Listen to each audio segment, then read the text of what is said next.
our national anthem, played by Phillies organist Paul Richardson. And it's, well, it's spritzing a little bit here at Veterans Stadium right now. It's not raining very hard. See, it's overcast. There are the numbers. 58 degrees, wind from the west at 8 miles per hour. And a 30% chance of showers, and we've got that. Spritzing. I thought that was some kind of a hair thing. It's a Pennsylvania Dutch term. Ah, okay. Here's your Sherwin-Williams starting lineup tonight for the Cincinnati Reds. Juan Samuel again replacing Bip Roberts. Roberto Kelly in center field. Barry Larkins the shortstop. Chris Sabo at third base. Randy Milligan will bat fifth. At first, Gary Varsho in left hit sixth. Reggie Sanders the right fielder. Joe Oliver bats eighth on the mound. The left-hander 0-1. Tom Browning. For the Phillies at first base again tonight, John Kruk. Mariano Duncan gives Mickey Morandini a night off. Juan Bell at short. Dave Holland secures the hot spot at third. Pete Incaviglia in the lineup in left field. Lenny Dykstra in center. Wes Chamberlain, a great catch last night, back and right. Darren Dalton behind the mound, and Big Ben, 6'6", all of them on the mound. Ben Rivera. Jay says big, 6'6", 230-pounder. 24 years of age, from San Pedro de Macorís in the Dominican Republic. Originally signed by the Atlanta Braves in 1986, coming over the Phils in a deal last year for Donnie Elliott. Big Ben 0-for-1, the only loss by a Phillies pitcher this year, coming on opening day when he got bombed around by the Chicago Cubs. Here we go at home plate tonight. Frank Pulley at first base. Joe West. There you see Frank moving his mask around a little bit. At second base, Charlie Williams, and at third, Gary Darling. Frank wears number 14, and Frank is a crew chief. First time he's been a crew chief. And Frank living in eastern Pennsylvania, not too far from here, as Big Ben continues his warm-up. Frank looked like he was loosening up that right arm of his, and he will call strikes. He does have a rather large strike zone. Hitters beware tonight. You have to swing when Frank is the umpire. And you know, they've been trying to shorten the game of baseball. You hear so much about how the game has gone on to become too long. I kind of disagree with that. I love baseball. I don't care how long it is, but they do want to shorten it, and this is one guy that can make that happen. Behind the plate, Frank Pulley. Juan Samuel, a late addition to the Cincinnati Reds lineup. Bip Roberts scheduled to start. However, he's having shoulder problems. He was out of the game last night, and Samuel will take over tonight, and Rivera's first pitch is up high. Samuel also hails from San Pedro de Macorís in the Dominican Republic. I'll buy you dinner if you can spell that. I can spell it. You can? And I'll take the dinner. Okay. There's a line drive to right, and it's right at Chamberlain. Looks up through the mist and grabs it. One away as Juan Samuel lines out. I'm not going to take your word for it. I mean, you're going to have to spell it. Demacoris. Yeah, see, you're wrong. You forgot San Pedro. See that? Did I say that right? See, Sean over here's a green. Here's Roberto Kelly at 250 with a homer and 4 runs batted in. Breaking ball from Rivera. Ben really had trouble here the other day with the Cubs and that wind that was blowing the ball out to right field, and he went away from his high fastball, and that's one of his best pitches. That pitch right there. And he misses with it, 2-0. Well, now's a great time to take advantage of this Cincinnati team. They're without Mitchell, Morris, Roberts, and Dibble. Wow. 2 balls and a strike. Ben Rivera last year with the Phillies was 7-3 with a 2.82 earned run average in 20 games. 7-4 overall with the Phillies and Atlanta, as this ball's fouled out of play, and had a 3.07 ERA. He has one decision against, or is 1-1 lifetime against the Cincinnati Reds. There you see Kelly required from the Yankees for Paul O'Neill during the offseason. There's a good breaking ball from Ben Rivera, and he got Kelly to pull off it. Hit it off the end of the bat, right back to him. 2 up and 2 down. Ben retired the side in order on opening day before running into trouble. Watch this fastball. You see Rivera, actually it's a breaking ball. Excuse me. He got it up in the strike zone. Kelly pulling off, looking for the fastball. Hit it right off the end of the bat. Nice pitch. And that'll bring up Barry Larkin. Barry at 281 with a couple of runs batted in. He's yet to homer. 1 ball and no strikes to Larkin with Sabo to follow. Larkin probably one of their hottest hitters as of late. Last night didn't get any hits, broke a 5-game hitting streak, but he's going to put some numbers on the board for this club. There's that curveball that Johnny Padres taught Rivera last year. 1 ball and 1 strike now on Barry Larkin. Just underway. Glad you joined us. Chris Wheeler with Jay Johnstone and Gary Maddox later on Prism. High fastball fouled away. Hitters will chase Ben Rivera's high fastball. There's Johnny Padres. Boy, did he have a World Series in 1955. I'm telling you, when you run into Dodger fans and they see Johnny, it's reverence. They just love him. Thank you, thank you, thank you. Yes. 2 balls and 2 strikes after all those years of frustration with the Yankees, and Padres got him through in 55. And we'll take a look. Darren Dalton wants a fastball away. There it is, a high fastball, and he fouls it off. And see them chasing that pitch. Larkin probably the only real, well, besides Sabo, the only real home run threat in the Cincinnati lineup. Last year he hit 12 home runs. The year before he had 20. And they miss Mitchell, who they think is going to add some power to their lineup. Now, I talked to Kevin today, and he thought he'd be ready to play tonight, and he thought they were going to put him in the lineup, but they decided to keep him out again. Curveball. Bell has to charge. Throws on the run. A nice play by Juan Bell. Easy inning for Big Ben. No runs, no hits, no errors, nobody left on base. Phil's coming up in the first. No score. My mama told me you better shop around. Shop around. You better shop around. My mama told me you better shop around. Shop around. You better shop around. I always go to the shopping center 9 out of 10 people use. The genuine Bell of Pennsylvania Yellow Pages. 9 out of 10 use it. No other book can match it. A Bell Atlantic Company.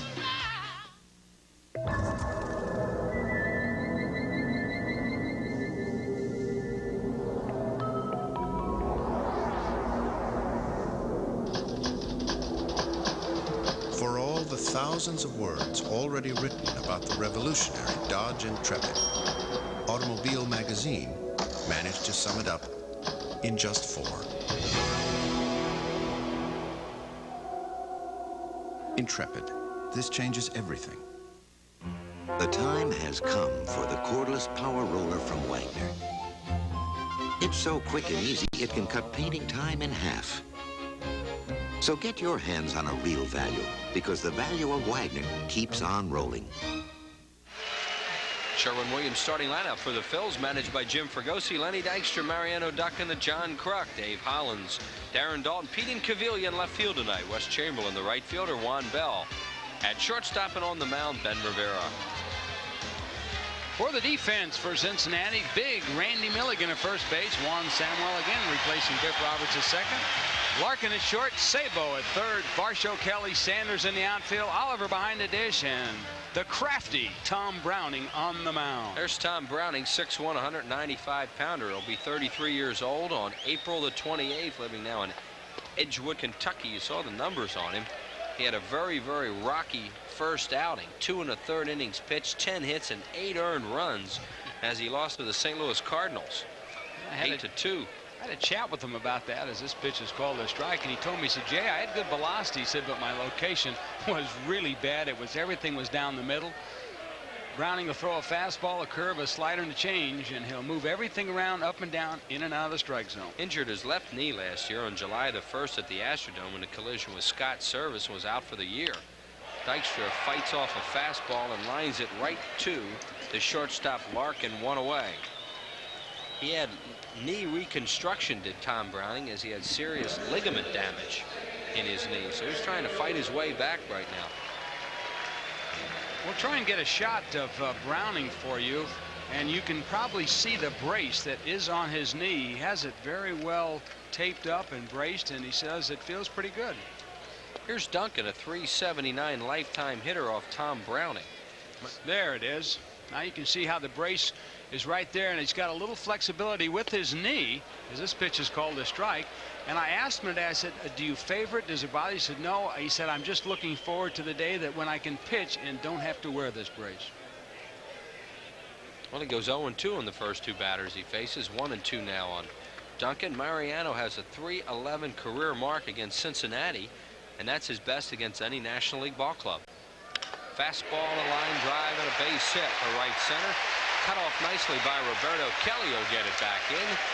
And the first base runner of the game belongs to the Phillies. A hit for Mariano Duncan. You know, when you're hot, and Mariano hasn't been swinging very hot lately, but when you find a team, as you see this breaking ball on the outside part of the plate, you find a team that you can hit well off of, you just kind of change your mind a little bit. And Duncan, a .311 hitter off Cincinnati, continues to hit well against this ball club. And here is John Kruk, leading the league in doubles with 6, extra base hits 8, and total bases 24. Tom Browning last year gave up 16 first-inning runs in 16 starts. Comes out to a 9 ERA in the first inning, the second highest in the National League. So he's a guy you can get early sometimes. Duncan breaks. The throw by Oliver is low, and he steals it. Mariano Duncan with a stolen base, his first of the year. Phillies now lead the league in steals with 11 of them. Here's the throw by Oliver. As you see, the throw is way towards the right side of the bag. A year ago, Oliver had a problem with his arm, had some surgery, and ever since then, his numbers have declined in throwing out base runners. Last year, base runners stole over 65% of the bases against Joe Oliver. 1-1 to Kruk. Outside. Well, last year against Browning, whether it's Browning's fault or Oliver's fault or the catcher's fault, base stealers were 11 for 12, 92%. Well, Chris, you know, a lot of base stealers that are the good base stealers say it's much easier to steal off a left-hand pitcher than it is a right-hander. Well, maybe that might have something to do with it, and also the fact that Browning lifts his leg a little high and has quite a slow delivery to the plate. He's 1.4 plus when he lifts his leg, and he's 1.2 when he uses his slide step. And what's the average? About 1.1, somewhere in there? 1.12 if you want to hold runners on real well. Kruk takes a breaking ball outside. Kruk and Browning, as we look at Mariano Duncan, at one time were teammates in amateur baseball, and were told by their coach that neither one of them had a future in the game. Krucky told me that one time. He says, how about that guy? Kruk doesn't know what he's doing now, but he doesn't think he's in baseball. Hard ground ball, but right at Samuel, who gobbles it up, throws him out. Duncan advances to third, 2 away for Dalton. Well, I guess he just wasn't a good evaluator of talent at that particular time. Darren Dalton, what a start he's off to. Oh, excuse me, I mean Holland's the batter. Holland's batting .333 off left-handed pitching, and this is his stronger side. Career .319 hitter against lefties.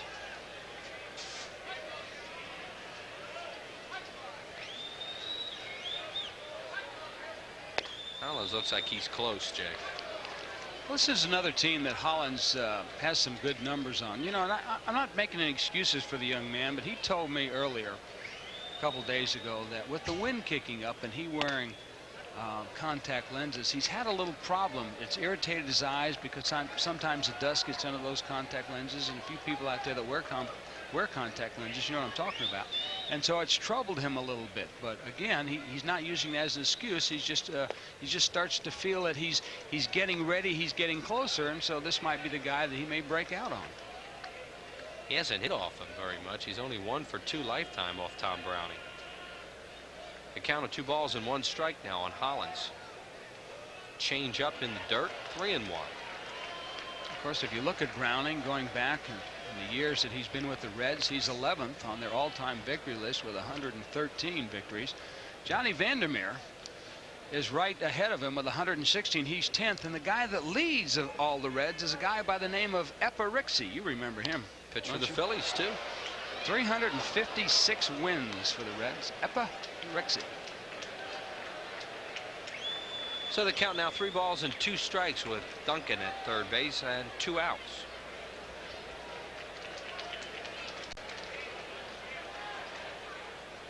He shook off changeup, fastball in. He goes with fastball away and gets it. Hollins thought the ball was outside. No runs, 1 hit for the Phillies in the first inning. No errors and 1 left. Through 1, no score. Any professional painter will tell you that if you want results like these, you gotta know the tricks of the trade. You gotta ask Sherwin-Williams. Now, these are guys you can trust. They've got good paint, good price, good advice. Guaranteed. Want to know something? I didn't paint this house. The guy that lives there did.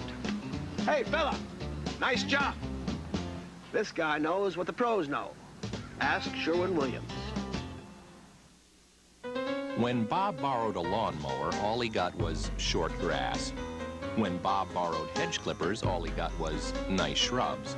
When Bob borrowed a ladder, all he got was red shutters. When Bob borrowed a hose, all he got was wet. But when Bob borrowed money, he got free banking services. The Mellon PSFS Smart Accounts. The package accounts for people who borrow as well as save. People who go to a Phillies game have fun, and the ones who seem to have the most fun are the ones who get full or part season tickets. They know they've got good seats, so they don't have to scramble or wait in line.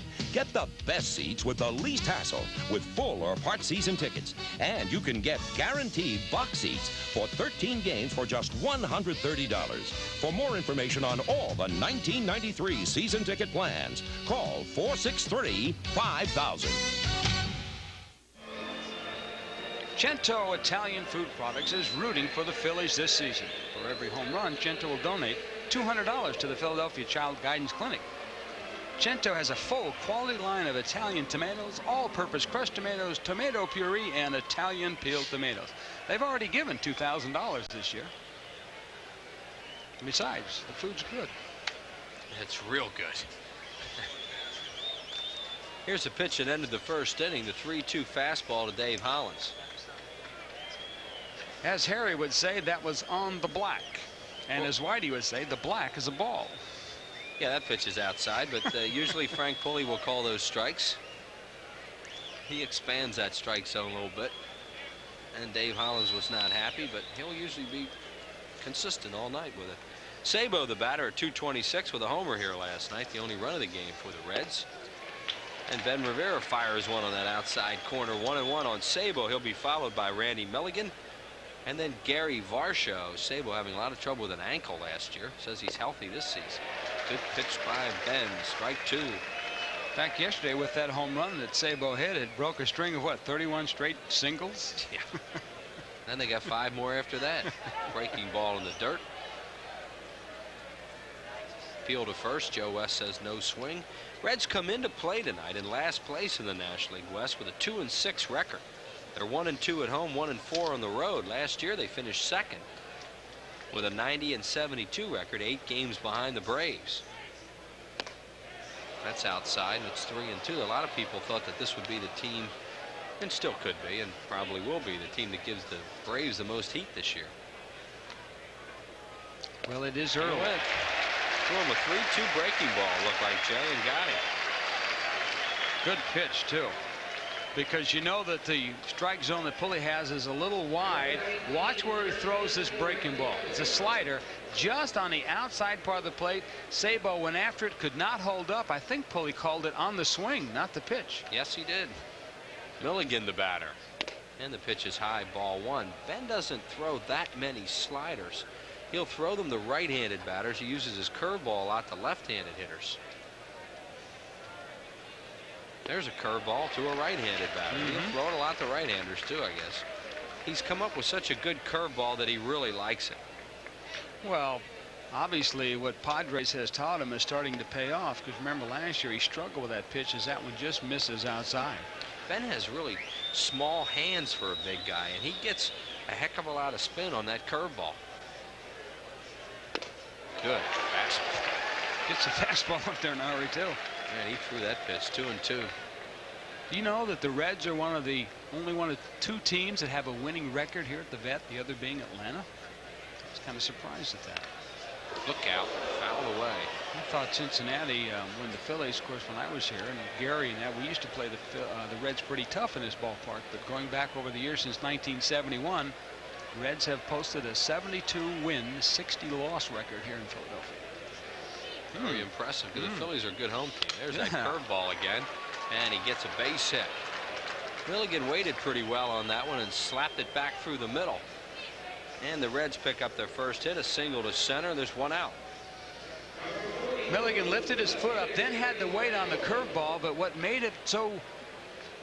him able to hit the ball, even though he hit it weakly, was he kept his weight back and he drove it up the middle. If you try and pull that pitch or you try and jump all over and hit it hard, you're going to pop it up or ground it to the third baseman. You got to drive that ball back through the pitcher, and even though it was hit rather softly, he was still able to get it up the middle on turf. Here's Gary Varsho. Takes a breaking ball outside. Base stealers against Ben Rivera last year had a 79% stealing rate, 15 out of 19. He has a little trouble holding runners on because he has a high leg kick. He's trying to get better at that. See him shorten it there and misses. If they run Milligan in this situation, I know Tony Perez, the manager Reds, is groping for runs. Yeah, this is not a guy you would expect to run. No, he might be one of the few guys in the National League that can get in a race with a pregnant lady and finish third. You don't find many guys named Moose stealing bases. And Rivera misses inside. Now he's missed badly with all three of those pitches, 3-0. Started the inning with a strikeout on Sabo, a base hit to Milligan. Now 3-0 on Varsho with Reggie Sanders on deck. This was a pretty good addition for the Reds. They let Martinez get away, a fine defensive center fielder, and they picked up on from the Pirates last year Varsho, who primarily was a pinch hitter, but he can play a little outfield and be a good utility role player. It's Bristol, the third base coach, Dave Bristol, gives the signs to Gary Varsho. Good time to start a runner. You think your hitter can make contact, the hole on the right side wide open. 3 balls and 1 strike. They don't go, and it's ball 4. I would have agreed with you. I would have thought with the lack of run support that the Reds have been getting, and Varsho does put the bat on the ball, but a perfect time to start. And Darren Dalton going out for a word with Ben Rivera as Reggie Sanders comes up, batting at .267 with 2 runs batted in early on the year. Fine looking outfielder for Cincinnati.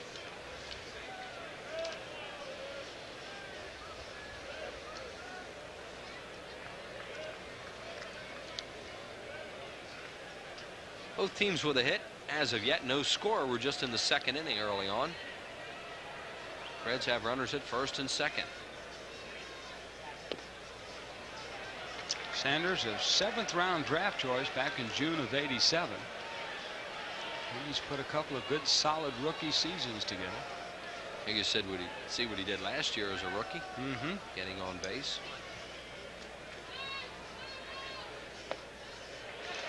And not only from the offensive side, he's done very well in the outfield in a limited role. He tied Paul O'Neill with assists last year with 11. Both of them had 11 to lead the Cincinnati club. So he's got a pretty good arm. And last night we saw it when there was a shot to right field and Larry Boa held the runner up. He didn't want to test his arm here on AstroTurf. With Darren Dalton coming up, and Dalton promptly delivered a 2-run single. Now he flopped that curveball up there and didn't get it near the strike zone. It's 2-1. Here are the runners at second base. Randy Milligan and Gary Varsho on at first. There's 1 out. Yeah, a little more credit to his acclaim. He was also voted by all of the National League managers to the rookie team in the National League last year. Rivera's a little fidgety out there right now. He stepped off a couple times.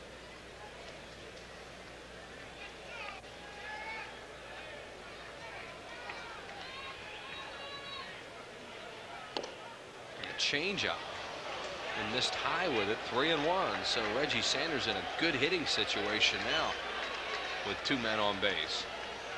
Fans here have been so used to watching Phillies pitchers throw strikes, they're getting restless. Well, you're right. It's a good hitting situation for Sanders, because if you're standing in there, no matter how old you are, how young you are, 3-1, you're looking fastball all the way, and if it's not there, you take it. And he overthrew that and missed badly with it, and it's ball 4. So they're loaded right now for Joe Oliver. And here comes Johnny Padres out to talk to his young right-hander. Phillies coming into play tonight have the lowest opponent's batting average, only 192 against them, and the 4th lowest ERA in the league at 2.84. And they have not been walking many batters. Here you see the conversation. And innings pitched.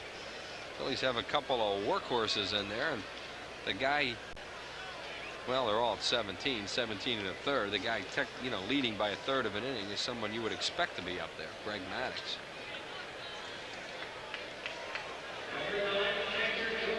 And Jim Fregosi looks on as his young right-hander in some trouble now with the bases loaded for Oliver. Reds catcher.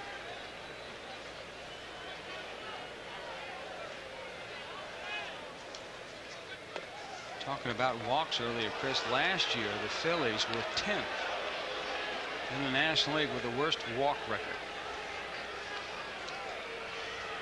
Joe Oliver is 2 for 4 off Ben Rivera.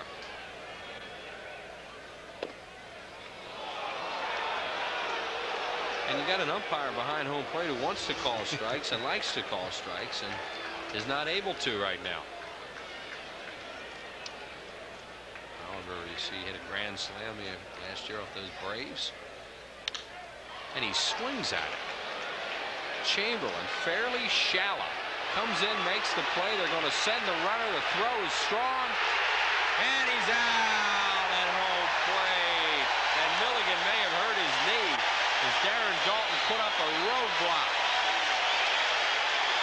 Joe Oliver swings at a 2-0 pitch, and Wes Chamberlain makes a strong throw. Watch Chamberlain set himself. He's moving forward. He catches it on the side and then makes a good over-the-hand toss just in front of the plate, giving Daulton time to catch and turn into the runner. As you see, Dalton's shin guard on the left leg catch Milligan on the left knee. What a block by Daulton and a nice throw by Chamberlain. No score. May I help you, sir? Yeah, I'll have a Coca-Cola. You sure you want a Coke? Yeah, I want a Coke. Okay, pal. How did you order a Coke? It tastes good. I didn't care if it was a Coke. You just want I'll just have a cola. I'll just have a cola. I'll just have a cola. Need a drink, sir? I'll just have a... You'll just have a... I'll just have a Coke. Ooh. Hear that, guys? A Coca-Cola. See ya, pal. Oh. So we had this idea. Why not open a place where people could walk in and a couple of minutes later get an honest-to-goodness meal? It's a place called Boston Chicken. A place where the kitchen's built around ovens instead of microwaves and fryers. Where the chicken's never frozen and the mashed potatoes are made from scratch. Of course, this isn't a radically new idea, although a lot of people seem to think it is. Introducing Boston Chicken, the freshest thing going. Now try our individual meals at Boston Chicken starting at just $3.99. Did you know Texaco puts System 3 in every grade of gasoline? System 3 gets high marks in every grade, which is a lot better than I ever did. My dad says Texaco puts System 3 in every grade. I'm in the 4th grade. Of course. That's why I always fill up with System 3. What do I look like? Don't say it. Visit your Texaco station. I can get the tires rotated, the car lubed, and still get home in time for the game. Mow the lawn. For unbeatable System 3 gasolines and so much more. Mow the lawn. Mow the lawn.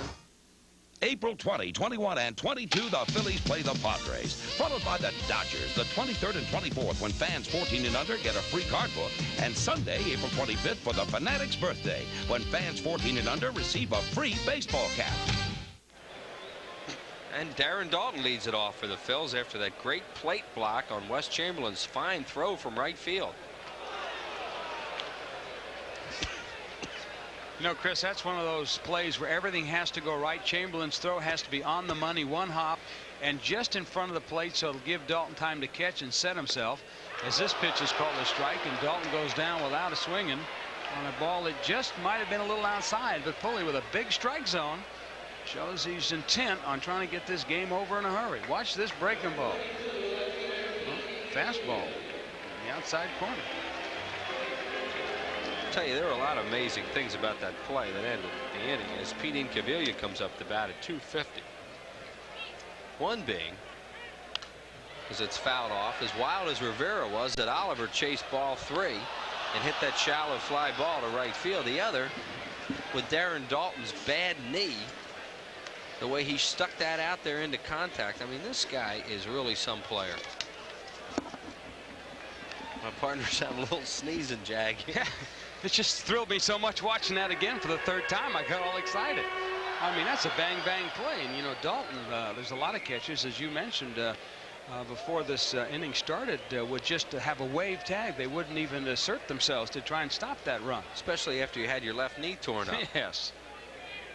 1-2 on Incaviglia, and he swings and misses. So Browning has struck out 3 in a row. 3 strikeouts for Tom Browning. Season tickets, don't forget, they're still available. Just call 463-5000. You don't have to see all the games. You can purchase one for as little as $130 for just 13 games.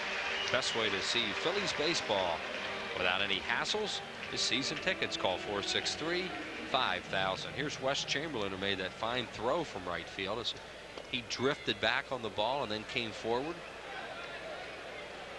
Wes batting at just 111 with 2 runs batted in. There's a base hit for him. Fielded by Varsho on a couple of hops. He gets it back in. So Wes Chamberlain has a 2-out hit, the Phillies' second hit of the game.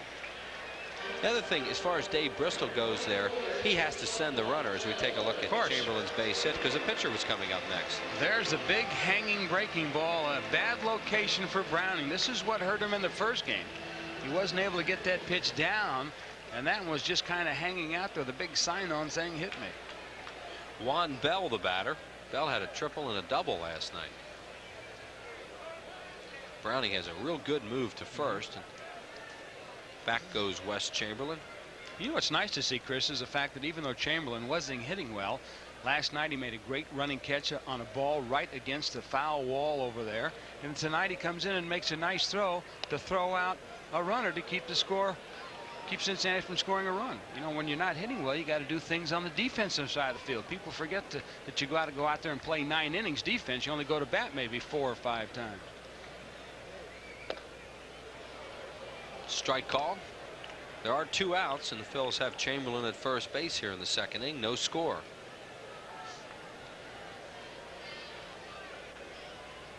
Well, has it stopped spritzing? Looks like it. Fly ball to deep left field, but Varsho's right there waiting for it. He grabs it, and that'll do it for the Phillies here in the second inning.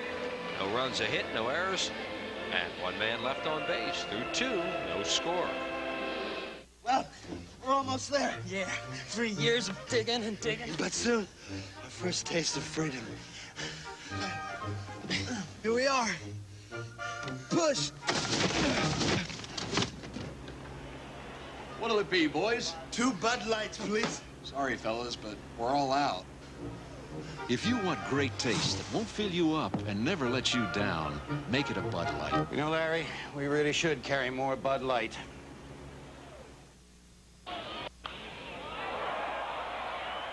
Hi, I'm Mickey Morandini of the Phillies. When I make the plays at second base, I depend on my Rawlings glove.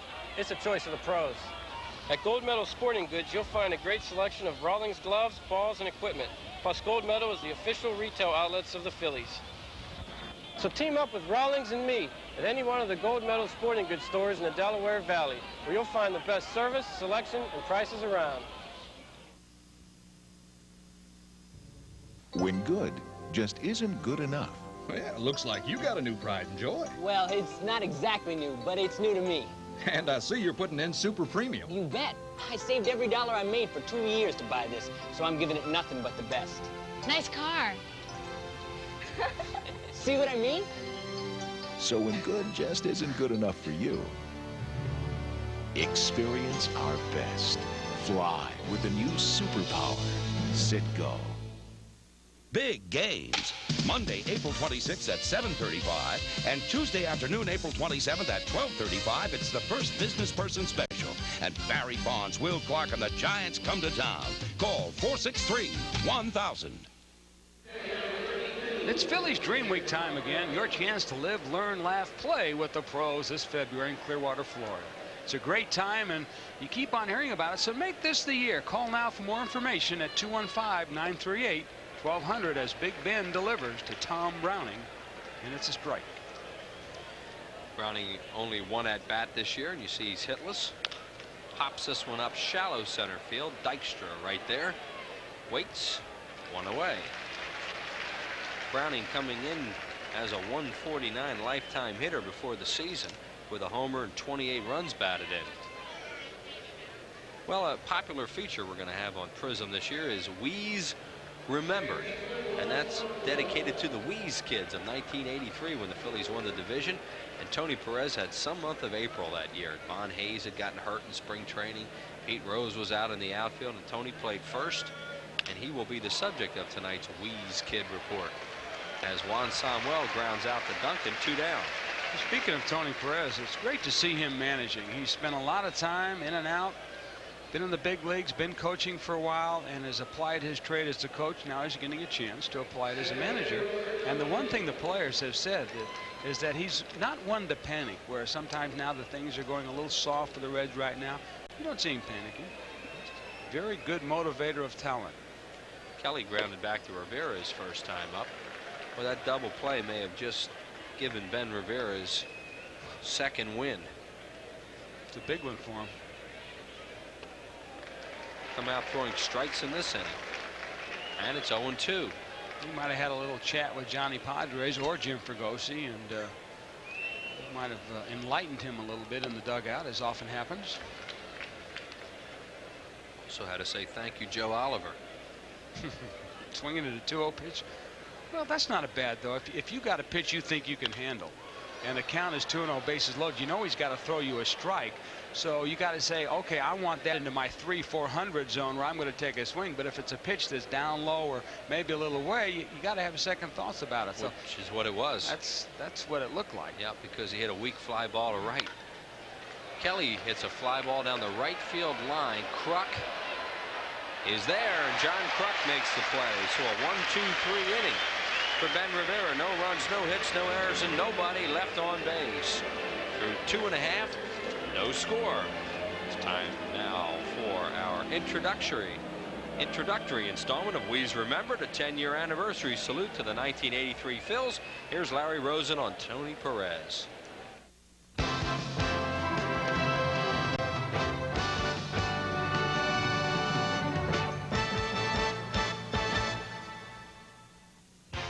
'83 was a season filled with unlikely heroes. As the season opened, it was a 40-year-old would-be reserve who stepped to the forefront. Tony Perez exploded out of the blocks to replace the injured Von Hayes and carried the Phillies on his ample shoulders through the opening chapter. A shining moment in an illustrious career. I'm supposed to be a guy who come off the bench and things like that with the injury to Von Hayes. I'm saying to Pete to move to right field. To give me a room on first base because I was swinging it back good. I got a chance to start the year good, and I helped the Phillies right there with, you know, close to first place. And then when we start playing good in August and September, we just clinched our division. That was fun. I enjoyed every time, and that's what I said before. I will remember '83 as the year, one of my best years in baseball. 1983, the Wheeze Kids. Tony Perez, who did a great job for the Phillies that year, and as we mentioned, Larry Rosen will have those features throughout the season, so we hope you'll enjoy them. That was quite a team. You know, even I enjoy them because it's kind of like going back and reminiscing a little bit and seeing some of those things in the replays and what happened. You know, even though you see the game a lot, you have a tendency to forget, but those little things by Larry Rosen are really neat. Here's big Ben Rivera leading it off, and Browning's pitch is down low, ball 1. Rivera getting his first at bat of the season, or actually his second at bat. He was 0 for 1 on his first start. And this pitch is high, 2-0. Ben Lifetime is an 0-91 hitter, 3 for 33 with 2 runs batted in. He's got quite a big strike zone to cover, you know, their wheels. Yeah. And with Frank Pulley behind the plate, it's doubled. And he misses low, and it's 3-1. Browning does not walk many batters.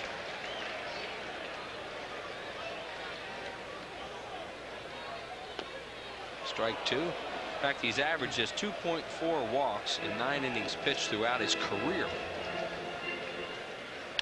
Ben grounds it up the middle. Here comes Larkin on the run, throws him out, 1 away.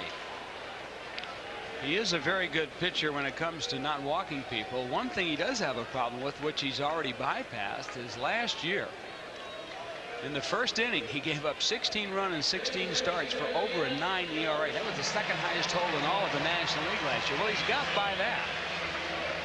So maybe as he goes on, he gets a little stronger. He's not going to get much more velocity. You know, I would guess if you put his fastball on the expressway out there, partner, they wouldn't stop it for speeding. No, he's got great location. He's never thrown hard. He's just a battler out there. Good changeup. Throws strikes. He'll throw a lot of home run balls, most of them at Riverfront Stadium. Yeah, that's surprising. I did see that. 1 ball and no strikes now on Dykstra. Pitch is inside 2-0. Lenny lined out to shortstop Larkin his first time up. Up at third is Sabo. Dykstra rarely bunts, but third basemen almost always play him up. In fact, in the 6 home runs he gave up last year, they were all at Riverfront Stadium, and on the 53 innings he pitched on the road, no home runs. So see Sabo up there at third base. Well, Cincinnati is a homer dome. Yeah. Not dome, but a homer park. Dykstra hits it hard, cut off nicely by Kelly, and Dykstra will stay at first. What a fine play by Roberto Kelly. Look, Dykstra's thinking double when that ball leaves his bat, and a good play by the outfielder. Well, Kelly does have a great deal of speed. I got a chance to watch him a couple of years in New York, and that's a big ballpark up there in Yankee Stadium. And Kelly on AstroTurf even is a better outfielder because now he can play a little deeper and cut that ball off. And Dykstra with a good piece of hitting off the left-hander going the other way on a pitch on the outside part of the plate. Mariano Duncan, the batter, singled his first time up. They pitched out. Lenny Dykstra looked like he started to go then and saw it and held up. He saw Browning do something, maybe that slide step.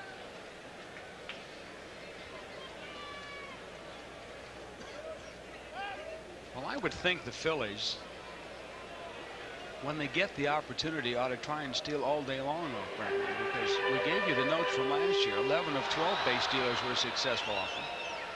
And Oliver struggled a little bit with his throwing. He had 2 pickoffs last year, did Tom Browning, and a balk. But 92% of the base runners who ran on him were successful. And Lenny is tied for the league lead in steals. There he goes. High throw into center field, and whoops. Dykstra, can he get back? Yes. Dykstra looked like he picked up Boa, who was frantically waving to get back, as Kelly made a good play on that coming in on him. That's a great deal of base running, because when you lose the ball, as the throw by Oliver we'll see go into center field, see, Lenny doesn't know where it is. He gets up and he starts to take off. Now he realizes that it might be too late. He looks at Boa. Boa's yelling at him to get back, and he does. And Jay, just talking about Oliver's throwing, not even close. Even Samuel, the backup man, can't get there, but Kelly charged it well. Stolen base number 5 for Dykstra to add to his league lead. Pitch to Duncan is a changeup and a swing and a miss. 1-2 on Mariano Duncan with Dykstra at second base, and 1 out and Kruk on deck. A surprising statistic about Browning that would lead you to believe what you said earlier about Cincinnati being somewhat of a hitter's park, especially during the daytime. Career-wise, day games, he's 36 and 34, but at night he's 77 and 46.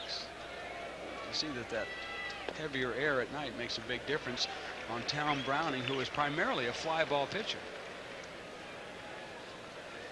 Tom Browning with a winning record in 7 of his 9 major league seasons.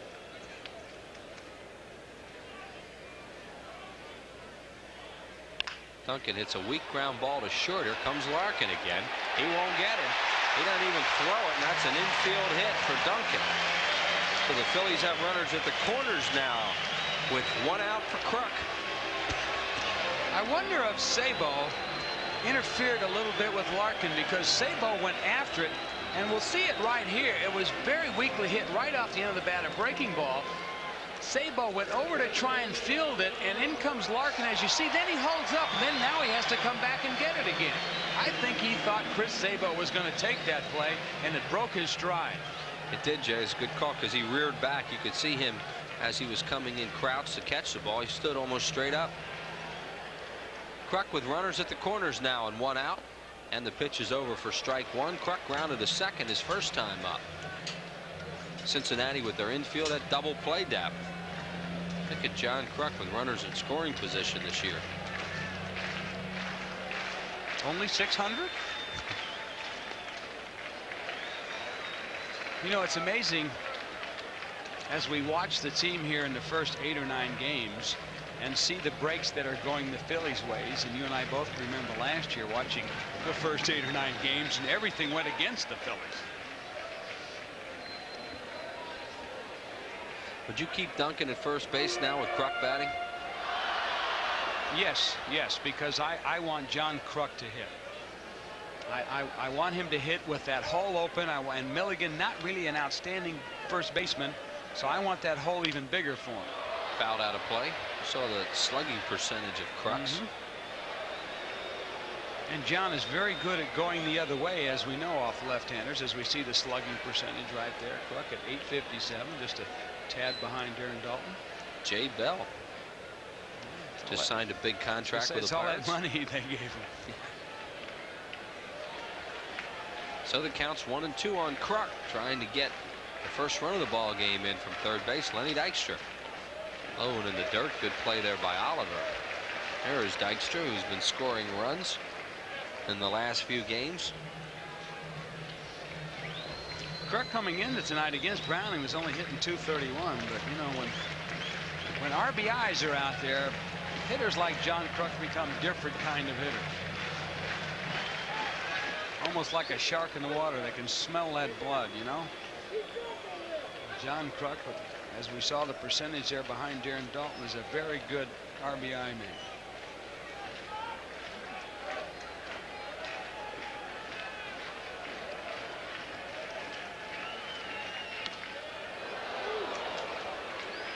Off the screen behind the plate, still 2-2 on Kruk. Kruk spends a lot of time talking to himself up there. Swings at this almost twice. Whoop, whoop.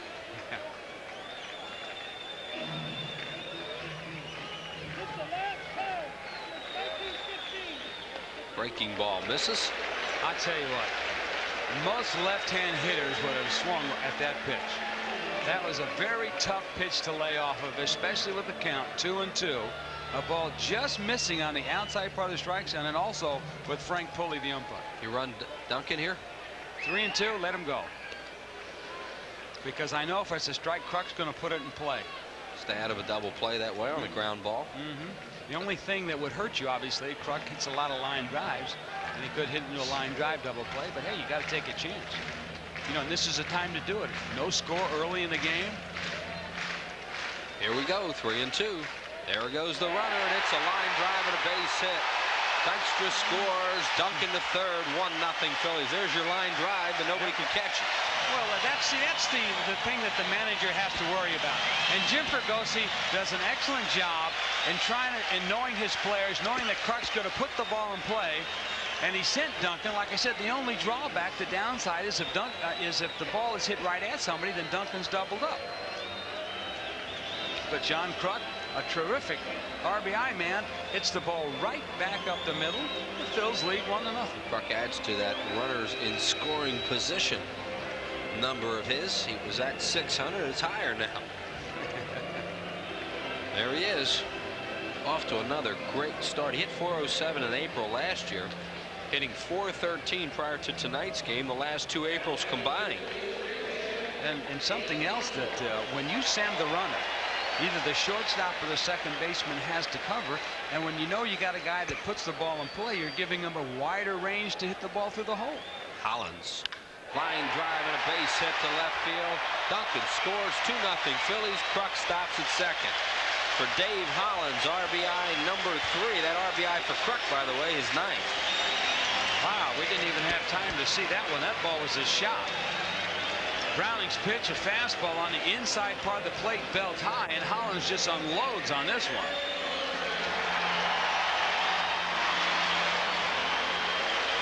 And Varsho, all he can do is just try and get the ball back in. With Dalton stepping to the plate, Phillies lead 2-0 here in the bottom of the 3rd inning with 1 out. And the Reds are getting Jeff Kaiser up, a left-hander who was in the game last night. Here's a strike call to Dalton.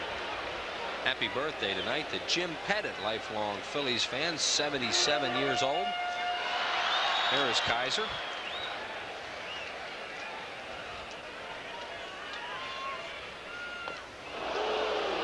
'77, huh? Send happy birthday wishes along too to my Uncle Fran Ferry over in Audubon, New Jersey. Never misses a ball game. A little under the weather right now with some things. If you're feeling better, Uncle Fran, happy birthday to you. Dalton checks the appeal to third. Gary Darling says no, and it's 1-2. Darren struck out his first time up. It's kind of like the interesting note Larry the Shank Barron sent us, PR director for 30 years for the Phillies, about Richie Ashburn in his 31st year as a Phillies announcer. He'll probably be doing it when he's 77. He is, isn't he? Fouled out of play. You said it.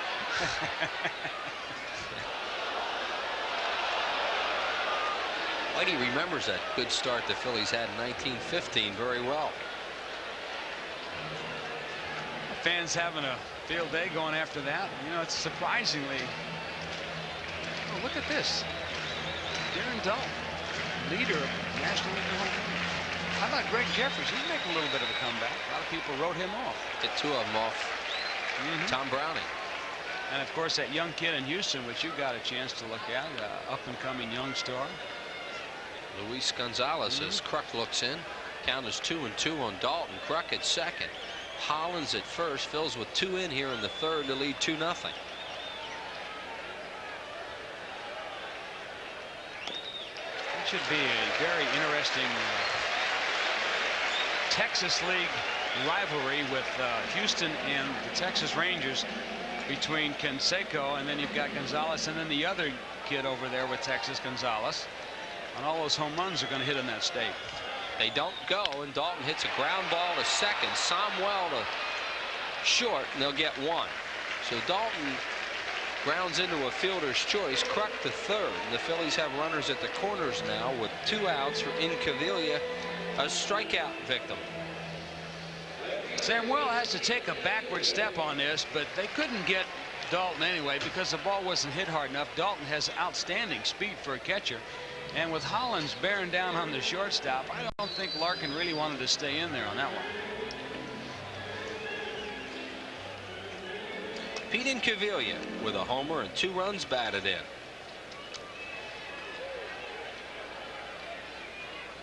Takes low ball 1.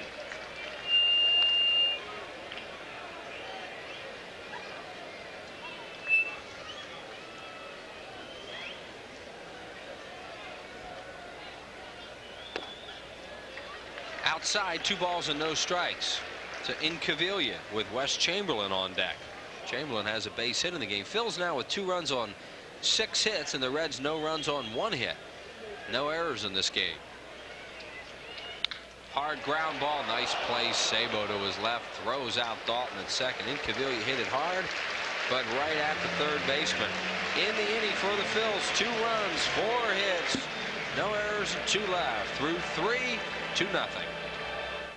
45, eating 45 cents, eating 46 per pound, $4,700 phone, one time, you got them 47 and a half. What'll it be, fellas? Make it a Bud Light.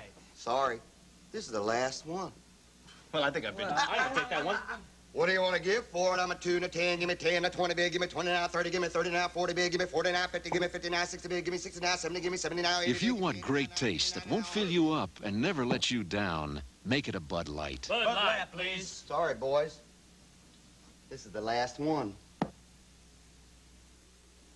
When Bob borrowed a lawnmower, all he got was short grass. When Bob borrowed hedge clippers, all he got was nice shrubs. When Bob borrowed a ladder, all he got was red shutters. When Bob borrowed a hose, all he got was wet. But when Bob borrowed money, he got free banking services. The Mellon PSFS Smart Accounts. The package accounts for people who borrow as well as save.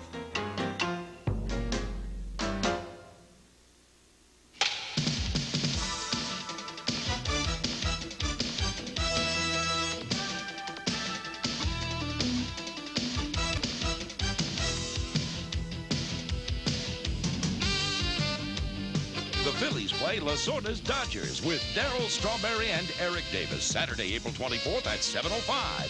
Free baseball card books for all fans, 14 and under, compliments of Donruss. Reserve your tickets now. Call 463-1000. Back here at Veterans Stadium, Chris Wheeler. Gary Maddox joins us right now. Let's talk about Wes Chamberlain's play in right field. Okay, that's a good idea. We haven't had a chance to show it again, but Wes moved to right field last year. Remember, he feels a lot more comfortable there. But look how he positions himself, comes up, makes a good, strong throw. And the play right here is Darren Dalton. He gives him a little look at the leg and then jams it in there. Milligan's knee got kind of landed on Dalton's spikes there. Here you see, look at Chamberlain. Good position so that his momentum is going forward. Makes a good play right there. Fires it. Boom. Phillies are doing everything right.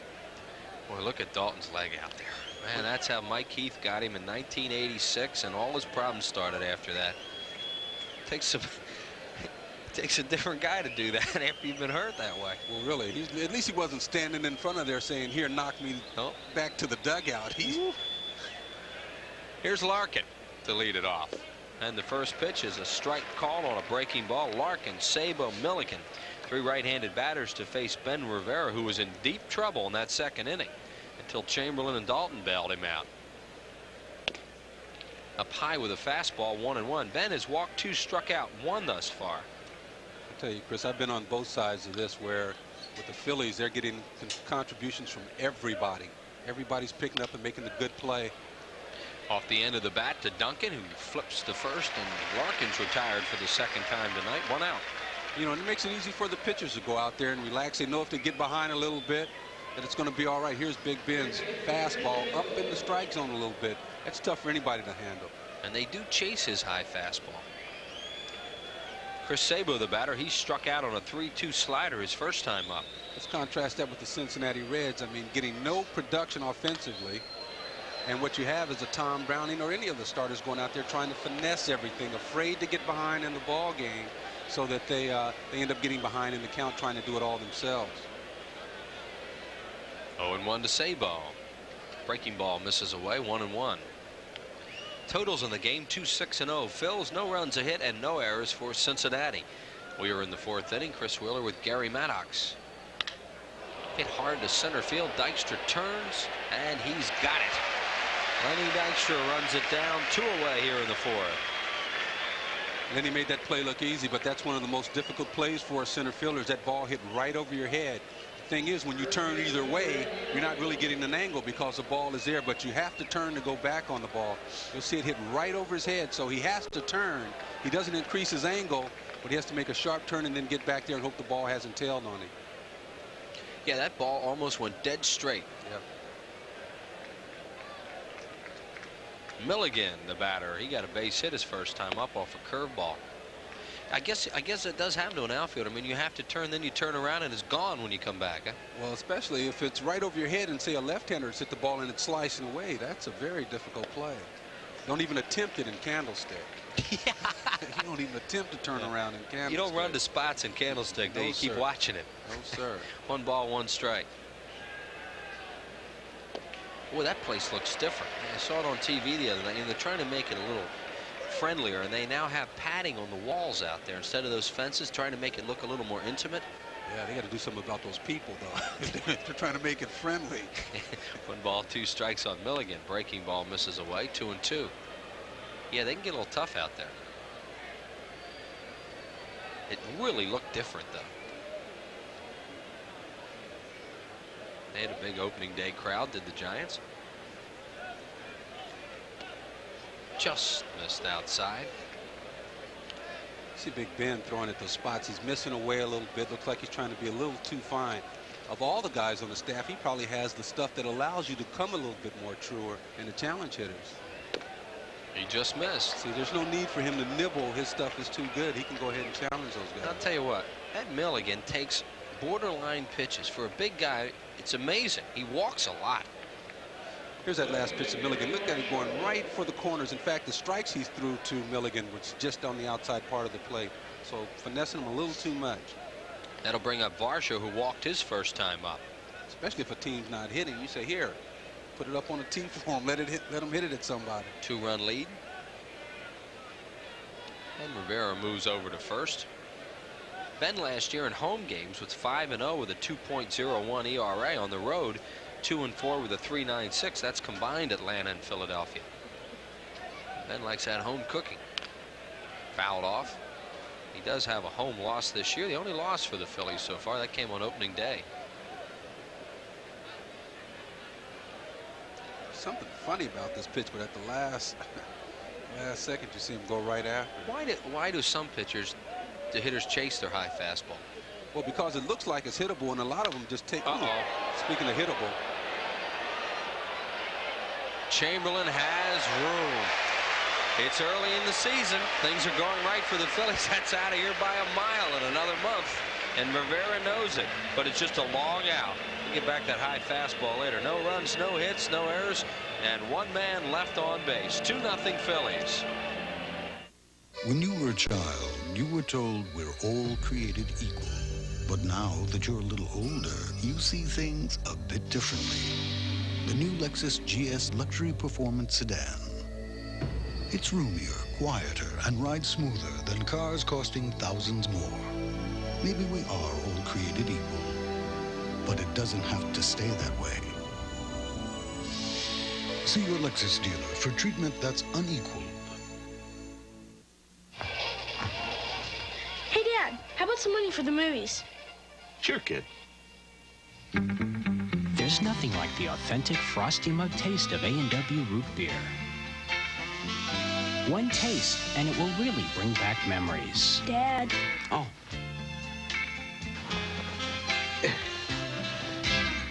A quarter? Get some popcorn, too. A&W, our Frosty Mug taste brings you back. Upper Deck asked a few average card collectors whose cards they collect. I collect Steve Young. I collect endorsements. I collect back doctors and surgeons. Rings. I collect fines. I just collect fishing lures. The musky dingbat. Dingbat. I have a 56 powder blue Chevy. Powder blue? A Ferrari. I collect Reggie. Rolls Royce. Reggie. Really? Not. Yeah. The smooth. Original interior, original carpet, drives like a dream.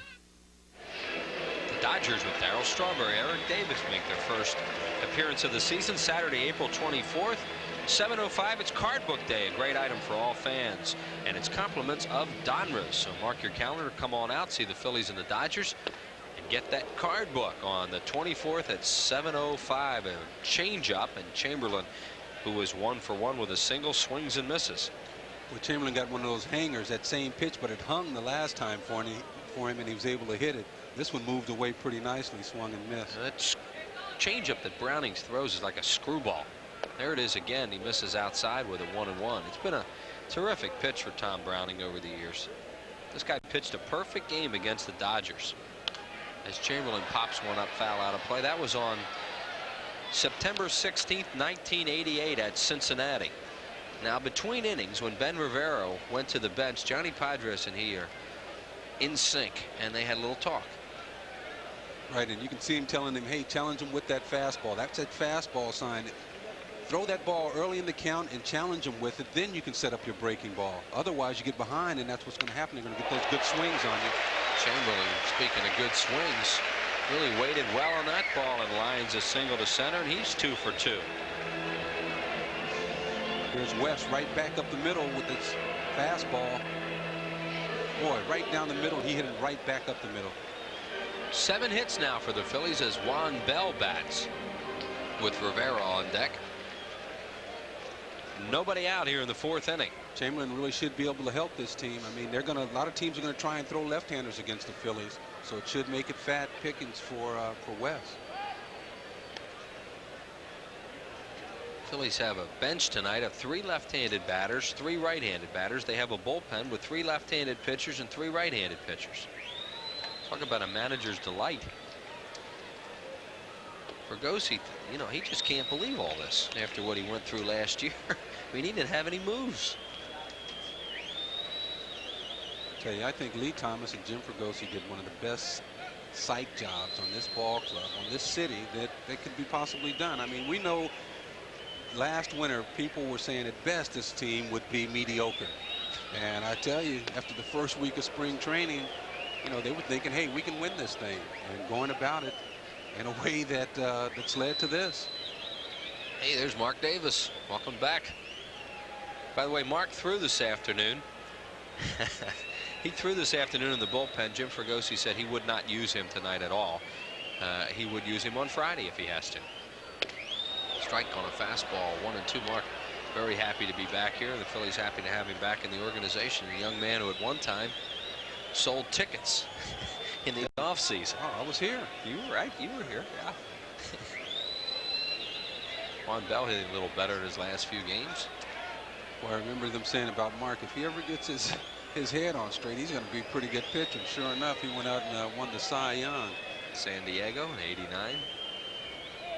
2 balls and 2 strikes now on Bell, with Chamberlain the runner at first base. When you want pressure put on yourself, go out and win the Cy Young and try and come back and repeat after that, especially as a reliever. Struck him out on a changeup. Yeah, especially after you take a big contract too as a free agent, go to another city. So Bell goes down on strikes. That's number 4 for Browning. Well, that's what Browning's very good at. He keeps you off balance. He sets you up and then tries to keep you off balance with that changeup or that curveball. Reds will look for a bunt now from Rivera with 1 out. And he gets it down foul.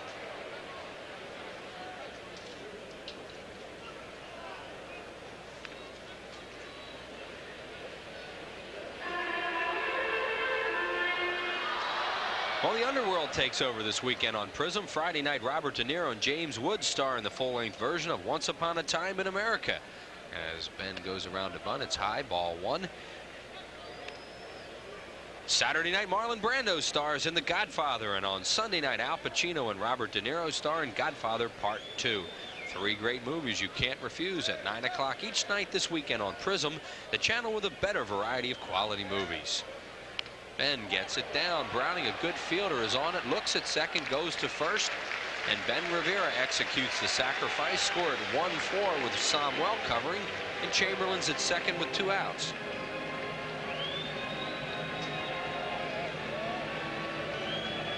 Here's Browning off the mound. The field is bunt by Rivera. You'll see him look at second base. He's there in position. If he thought he had a chance, he was ready to go there. See Milligan laying down on the ground, make sure he doesn't get confused with the first baseman. Lenny Dykstra, the batter. Dykstra is 1 for 2 tonight. He's lined out, singled, stolen a base, and scored a run. Dykstra coming into play tonight, hitting .322 against left-handers last year, and .303 since the start of the '90 season. He's really picked that up since coming over here. With New York, he did not play many times against left-handed pitching. Then he's one of those guys who puts the ball in play and makes good contact. He doesn't overswing. He will maybe have an occasion to do that if he's ahead in the count, but otherwise he's just putting the ball in play. So left-handed, right-handed, doesn't really make that much of a difference to him. And a pitch he could hit there and swung through it 1-1. That's what I mean, overswing. He was ahead in the count, ball 1, and then overswung. But 2 strikes or behind in the count, he's just going to put that ball in play. And Browning's not a left-hander that necessarily makes a left-handed hitter feel uncomfortable. He's crafty. Popped him up, made a good pitch on his hands there. Here comes Kelly, Samuel out. Who wants it? Roberto Kelly, the center fielder, all the way. He grabs it, and that'll do it for the Phils in the 4th. No runs, a hit, no errors. They'll leave 1. We're through 4. It's 2-0 Phillies. If there's one thing a professional painter can say to a do-it-yourselfer, it's this: don't do it yourself. Get some help. Ask Sherwin-Williams. The answer? Good paint, good price, and good advice. Guaranteed. I rely on these guys for almost everything. You know, a professional painting crew wouldn't even start a job until they got all the help they needed. You shouldn't either. Pros, no. Ask Sherwin-Williams. Last September, we introduced you to the Nissan Altima, the affordable luxury sedan with a starting price of just $13,000. Since then, the Altima has become the best-selling new car nameplate in America. And right now, you can lease a Nissan Altima XE for just $1,000 down and only $199 a month. Come and experience the remarkable Altima at your Nissan dealer today. 4 and 45, even 45 says, even 46 a pound, $4,700 home, and Tiny Young, 47.5. What'll it be, fellas? Make it a Bud Light. Sorry. This is the last one. Well, I think I've been. I'll take that one. What do you want to give for it? I'm a 2 and a 10. Give me 10, a 20 big. Give me 20 now, 30. Give me 30 now, 40 big. Give me 40 now, 50. Give me 50 now, 60 big. Give me 60 now, 70. Give me 70 now, 80. If you want great taste that won't fill you up and never let you down, make it a Bud Light. Bud Light, please. Sorry, boys. This is the last one.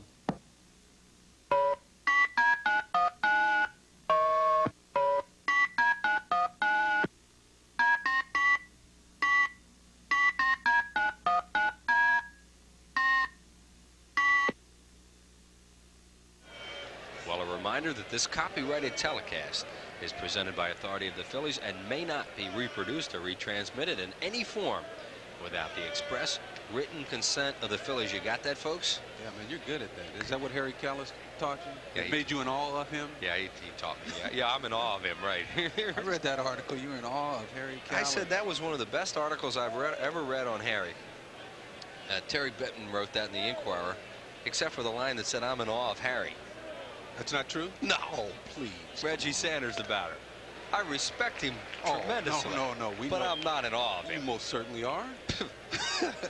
You walk around talking like him when you're not. Think of the roads he and I have been down.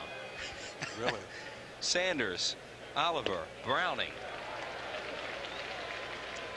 Chris, you were right on about Tyler Green, too, being sent out. I knew you had the inside information on what was going to happen. Well, that was a good move for Tyler Green to let him go pitch somewhere. They have to find out some things about. There he is, the man we're in awe of. You are. There's your idol, right? Look at him. Is he a beauty? Okay, pal. We say swing and a miss by Reggie Sanders. He got him. That's strikeout number 2 for Big Ben. One away here in the 5th. There's Harry the K again. Just did a he struck him right on out of there. See there? And he did. A good fastball right down the middle. That's what Johnny Padres was talking about. Joe Oliver, the batter. Game really turned as far as the Reds are concerned, and Oliver's at bat in the 2nd inning. Bases loaded, a 2-0 count. Oliver swings, hits a shallow fly ball to right field. Turns into a double play and a strong throw by Chamberlain. Out of the inning is Ben Rivera. Ben Rivera was in trouble in that inning. You know, you have something like that happen to you, all of a sudden you might feel a little bit better as we look at his pitch count. Easy. Especially when your team comes back and help you out. Oh, high fastball there. Now let's get back to that. Why do some hitters chase a certain guy's high fastball? Well, the high fastball is right there by your eyes, and you can see it. It looks like it's hittable. It looks good to you. It's eye high, but getting your hands up there on top of the ball is a problem. That's where the problem comes in catching up with it. You see it nice, but your hands just can't get up on top of that ball the way you should correctly hit a fastball. Velocity? Oh, yeah. And the harder they throw, the harder it is to get your hands up there. That's why Ben Rivera can throw that high fastball. That's why you say, well, anything up, I'm not swinging at. Looked like he hung a curveball there. And Oliver hit it back through the middle for a base hit. Hit number 2 for these singles hitting Reds. Now, see, if you take something off of it and you throw it high, yeah, you can hit those all day, as Oliver just showed you. Hanging breaking ball. Now the Phillies will look for a bunt from Browning, as Joe Oliver is a 1-out base runner. Be alert now as good Rivera or the fielder, because you have a catcher running at first. You might have a play at second. He bunts it too hard. Strike called to Browning. Very important to get ahead. I mean, with Tony Perez and his ball club struggling, a lot of times the pitcher gets behind the pitcher and, you know, they'll put a hit and run on, try to get something going there. So it's good for Rivera to get ahead in that situation. Browning bunts it foul first base side. So now it's 0-2, so probably leave it on. There's Dave Bristol going through the signs. He's changed those signs. It's the same ones when he was here in Philadelphia. He used to have a series of areas that he touched, right? And then you add them up. The then basic you added 4 areas. Yeah. There he goes. Yeah. I remember those.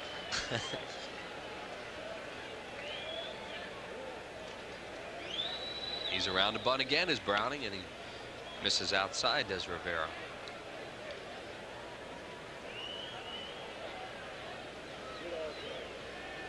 Tom Browning now 33 years of age, or actually he'll be 33 at the end of this month.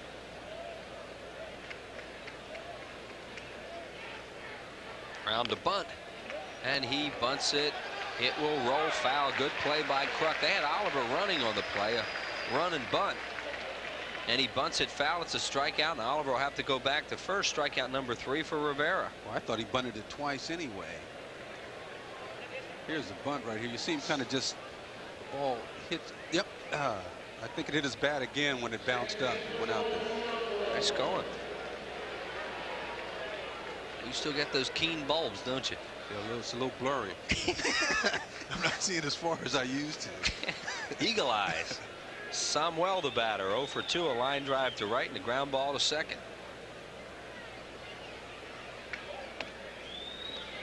I'm a long way from the day I used to be able to see you from center field out there talking to your girlfriend. And I used to turn around and play in the outfield. I could see you up in the different segment. Am I telling the truth? You know it's the truth. 1 ball and no strikes to Samuel. Boy, I'll tell you, nothing's sacred around here. 1-1. That was a long time ago. What were you doing looking up in the stands during the game? Hey, man, all I was doing was just trying to focus on the game, the importance, what I wanted to do. And I look around and I see you up there. Swing and a foul by Samuel. It's 1-2. Can't believe you. Well, I was really saying to myself, geez, how could I miss that pitch right down the middle? Oh, look who's out here. Yeah. Hey, Chris. See you after the game. Joe Oliver, the runner at first base now with 2 outs, and the Phils with a 2-0 lead in the 5th. Been over through that pitch. A couple of guys from San Pedro de Macorís, not those two, but the guy on the mound and the guy at home plate. There's Samuel.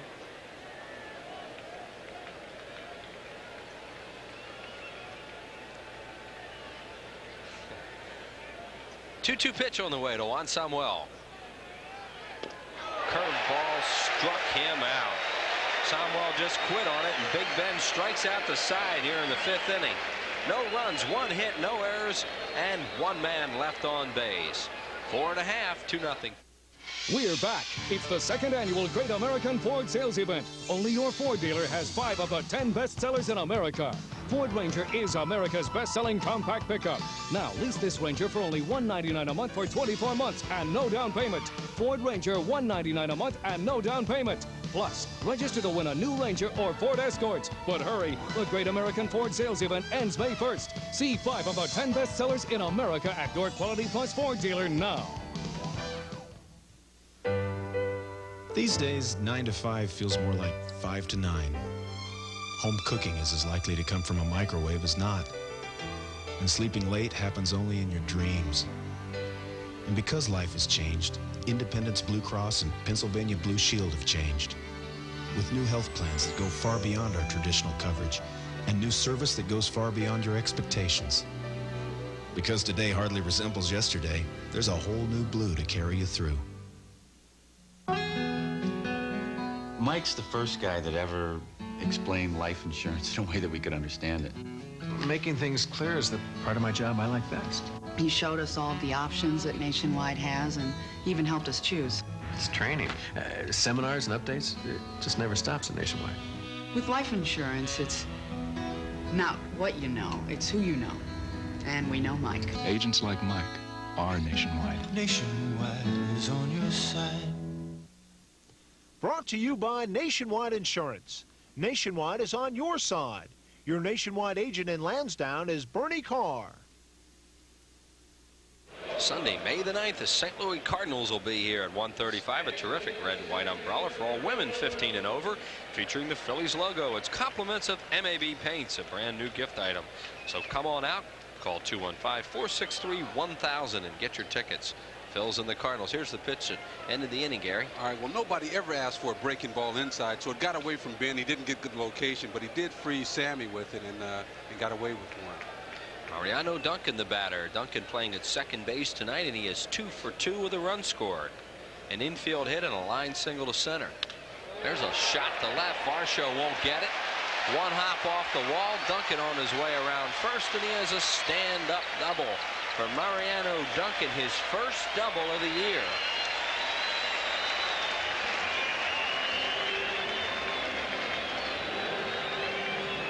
This is a breaking ball that didn't have enough bite. Look, it stays up just above the knees. Duncan, it seems like everything he swings at against the Reds is a base hit. Duncan was second in the National League last year, tied for second with doubles. He had 40 of them. Here is John Kruk. Kruk is grounded to second, single to center, knocked in a run. And he pulls the ball to the right side. Samuel flips it to first baseman Milligan and just gets him. But Kruk gets Duncan over to third base for Hollins with one out. Boy, look at this swing here. He doesn't really take a good swing at that ball, just kind of fights it off, but gets it to the right side of the infield to advance the runner, and that's the main thing. Good play from Samuel. We talk about little things in baseball. I guess that's one of them. Good play by Samuel here, as you said, Gary. He comes in. His momentum has already taken him in that direction, so it's easy just to flip the ball out of his glove. Nice play. Infield comes in for Hollins, who struck out and singled and knocked in a run, his third of the year. Hollins fouls it off right side. This is a spot for Dave Hollins where he just has to relax and try and pick one up here. He's starting to swing the bat a little bit better the last few games. It's a matter of time for him. Well, I think what's going to be a good indication, what we noted all last year about Dave Hollins was how selective he was. If he's over anxious and he starts chasing balls out of the strike zone, we know he's going to have trouble. But if he gets a strike, he'll be right there. That was a good pitch by Browning. 0-2. Browning hasn't walked a batter tonight. That's not unusual for Browning. And he has struck out 4 thus far. Now we'll see Browning try and nibble and get Hollins to chase something. Ooh, good pitch, comes inside and misses. Could be Landrum heading for the bullpen. We saw him last night. He pitched very well. We're in the 5th inning. Phil's trying to pick up another one. They lead 2-0. Change up. There's that pitch Gary's talking about to try and nibble.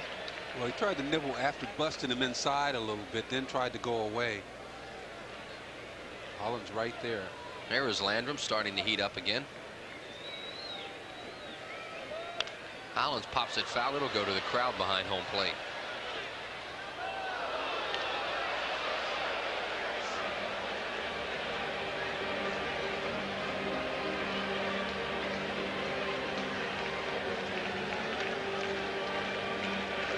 Duncan at third base. The Reds have the infield all the way in. Ball 3. There's that selective at bat for Dave Hollins. He had 93 RBIs last year. There's the infield. This is a screwball right here. I'm calling it. Change up, turnover. Whoop, what'd I tell you? You got it. That's exactly what it is. And he got him with it. Too bad you didn't have a little microphone in Collins' ear. No, too bad I didn't have that idea when I played. Yeah, you are more selective up here. You'll see here's a changeup away from him. 3-2. Pitcher's got to be. Pitcher's looking fastball. And there you see Dave Hollins chase that ball, and he's mad at himself. So here's Dalton, who's 0 for 2 tonight with a strikeout and a ground out. Dutch with 10 RBIs on the season.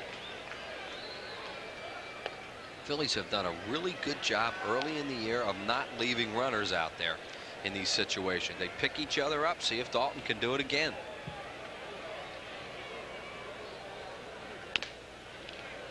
The on-deck batter is in Cavilla. There is Pete.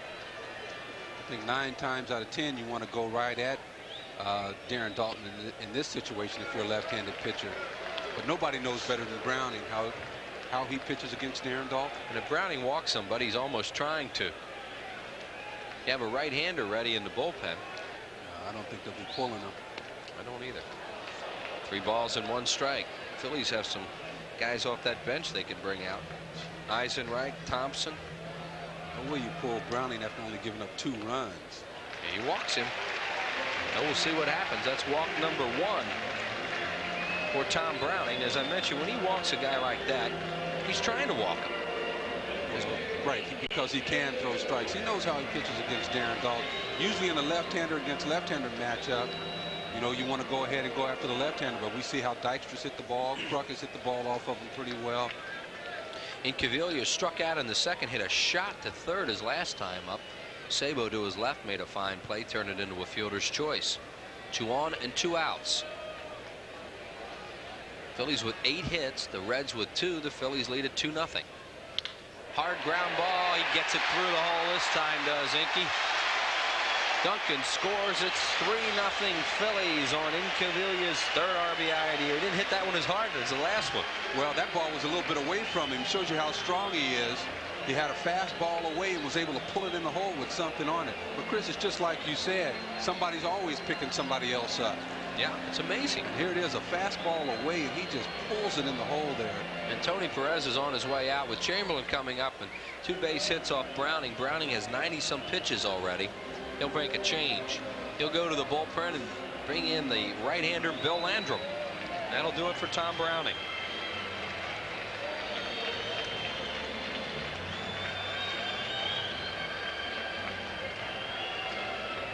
There goes Browning, who will leave after 4 2/3 innings, and the veteran right-hander Bill Landrum on his way in.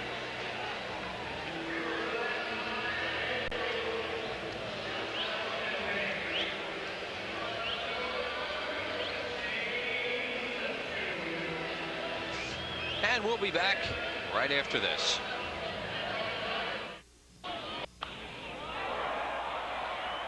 Hi, I'm Mickey Morandini of the Phillies. And when I make the plays at second base, I depend on my Rawlings glove. It's a choice of the pros. At Gold Medal Sporting Goods, you'll find a great selection of Rawlings gloves, balls, and equipment. Plus, Gold Medal is the official retail outlets of the Phillies. So team up with Rawlings and me at any one of the Gold Medal Sporting Goods stores in the Delaware Valley, where you'll find the best service, selection, and prices around.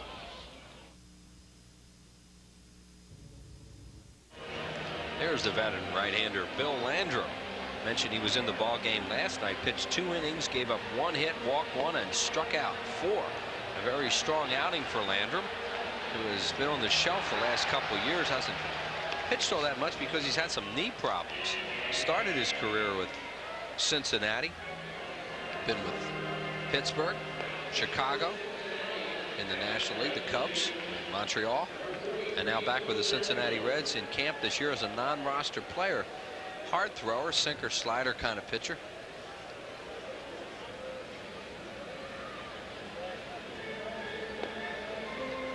Phillies can't do anything wrong right now. As we look at Wes Chamberlain, Browning pitches around Dalton.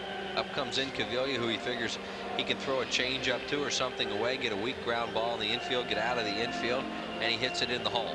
Well, there's no question. I mean, the ball was away, and Incaviglia, you got to give him credit. Man, be able to pull a ball like that. Most times, and that's what a left-handed pitcher like Browning wants to do. He wants to start the fastball middle of the plate and get you. There's Tom right there saying, it's tough to win them when you don't score any runs, isn't it? Yeah, I'm trying to keep it close. Gotta go out. You know what they used to tell those pitchers there? Hey, go out and shut them out and hit a home run. Stay with them. We weren't hitting. You'd say, well, shut them out and hit a home run yourself. LC. Yeah, tell Christensen to do that. He could do it. Chamberlain, the batter. Well, but there's nothing like winning, I am telling you. Well, it sure makes everything a lot more fun. Wes has 2 base hits tonight. Single to left, single to center. They're playing off the runners with 2 outs here in the 5th inning. Phil's with a run in. They lead it 3-0. And with Darren Dalton, we know he'll run at the drop of a hat, especially if he knows they're not paying any attention to him. Incaviglia down there is really watching Dalton. Inky, for a big guy, is frisky. And he runs pretty well, too. I think Inky better hold tight, though, if Darren takes off. I'm telling you, he never gets a lead like that. Popped up foul out of play by Wes. See, but at second base, especially when 2 outs and they're not holding you on, you can just start to walk off, and the next thing you know, you can be there and nothing flat. The guy at first base doesn't know that you're taking off. You see Dalton, who will start his lead now, and he has a big one.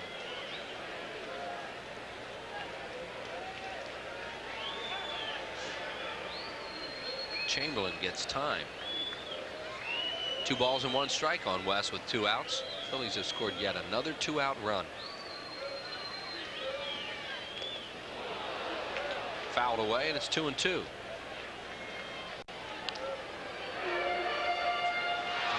players continue to pick each other up. What we were talking about, in this case, it was in Cavilla. Picking up Dave Hollins, who had struck out on a 3-2 pitch out of the strike zone. Darren Dalton, the runner at second base, and Pete Cavilla on at first. The on-deck batter is Bell.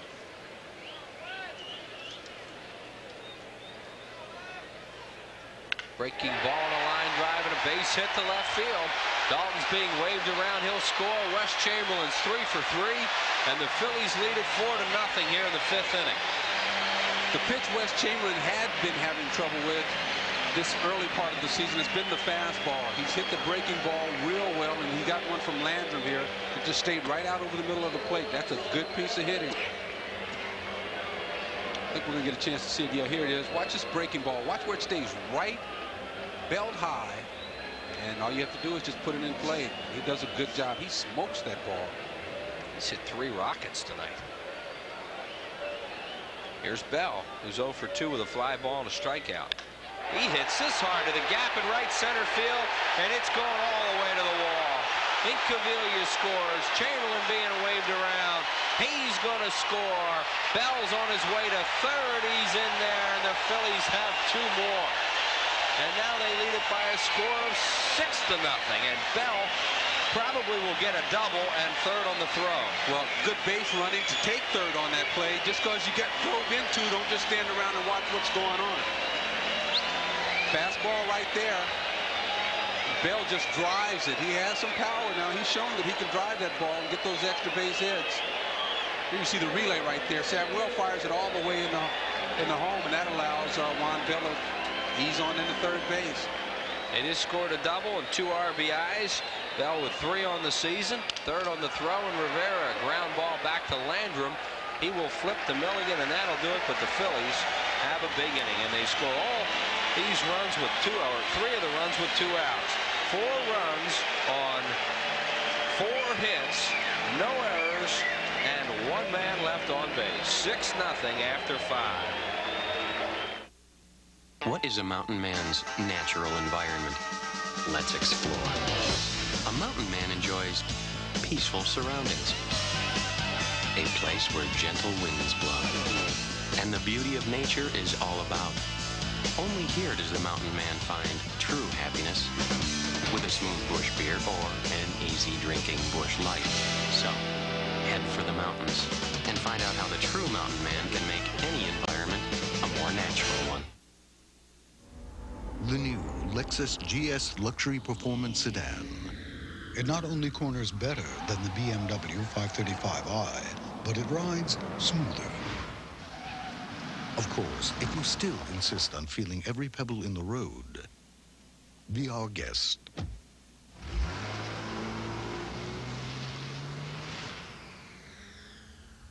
See the GS at your Lexus dealer. The price is within reach, too.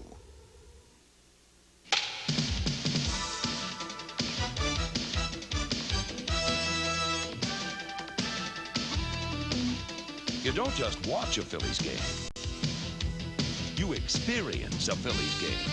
Big fun, lots of laughs. It's the Fanatics' birthday, Sunday, April 25th, when the Phillies play the Dodgers at 1:35. Free Fanatic baseball caps for all fans 14 and under, compliments of tasty cake. Reserve your tickets now. Call 463-1000. 5 of them this year, a record. Business person special. They're really popular. The first one's coming up real soon. On Tuesday, April 27th, the Phils and Barry Bonds and the Giants at 12:35. Get those excuses ready right now. All these great business person specials are compliments of Mellon PSFS. Start clearing that calendar right now and come on out. Call 215-463-1005. Business person specials this year. The first one on the 27th of April against San Francisco. We have one on Prism this year, don't we? All of them. All of them on Prism? Yeah. Gee, we're going to be pulling you out of your office this year. Boy, I'd have missed young man. Here's Roberto Kelly. Amazing the things you can learn from these drop-ins, huh? There's a line drive base hit to center field by Kelly. That's hit number 3 for the Reds. Not surprisingly, they're all singles. The way the Reds have been going lately. Well, I had not had a chance to see Kelly as a hitter, but you know, you can see there's some power there. Hits the ball late in the strike zone, back by his body, and that's what it gives him that power the other way. Swings the bat pretty good. I like him. Barry Larkin, the batter, 0 for 2. Larry Rosen will have a visit with Larkin at the end of this half inning on our feature, A Case for the Defense. And he is an outstanding defensive shortstop. Although most people think of his offense when you think of Larkin. Yeah, he's not bad on the offensive end either. Boy. He's the best all-around shortstop in the league. 6-0 Phillies in the 6th inning. Now, the key to winning ball clubs, there's a lot of them, but one of them always is when you get some runs, you want your pitcher to go out there and shut the other team down, and you might just have them where you want them. What are you saying, like a 1-0 curveball or something like that up 6 runs is a bad pitch? Or I'd say that. Just get them out. Well, the other team already has their head down. I mean, how many times you see that happen, and then all of a sudden, if they can get something back on the board, then they think, well, maybe it isn't over yet.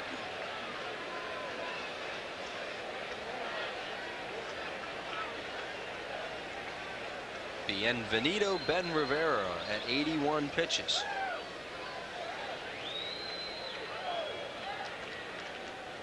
He has walked 3 and struck out 4. Larkin with a line shot to right. Chamberlain can't get it on one hop. Throws to second. Safe. Almost got Roberto Kelly at second. Nice play by Chamberlain. It'll be a base hit for Larkin. And the Reds have 2 on now with nobody out. Well, here it is. If they get Kelly at second, you know, the Reds would say, let's go on home. But he traps this ball right here. Good play, because if it gets by him, it could mean a run. But comes up firing, and Kelly just gets in there. Had to make sure that the ball was not caught. Yeah, you talk about getting caught in between. I mean, down 6-0, you can't get doubled off. That's right. Now here is Sabo. Sabo has struck out and flied to center. He's 0 for 2. Watch out, these Reds can put together about 20 singles on you now if you don't watch out. What you're worried about is they're about due for some extra base hits. Breaking ball, and it's a little bit high ball one. Now the Phillies are getting the bullpen up for the first time tonight. See them stirring around out there in right field. And it's Jose De Leon. Yeah, he just probably want to get those middle relievers some work. Good pitch by Rivera on the outside corner for a strike. Starters have really carried their load this early on here in this season. De Leon has 2 wins in relief for the Phillies. Both of Danny Jackson starts.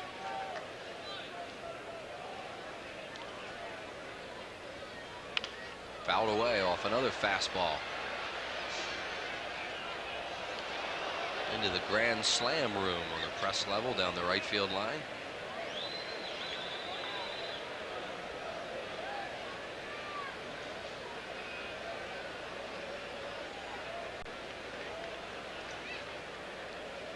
Uh-oh, it's time for that question, Wills. Struck him out on a high fastball. There it is. That's what we've been talking about tonight.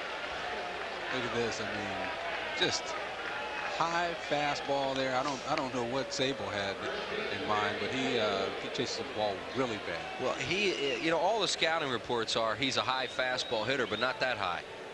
Now this guy does not chase many bad balls. He's walked and singled. Randy Milligan. You have to pitch to Milligan.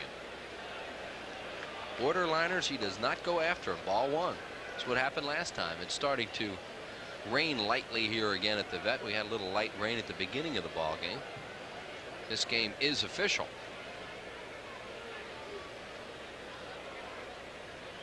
Curveball in the dirt. Good block. Dalton 2-0.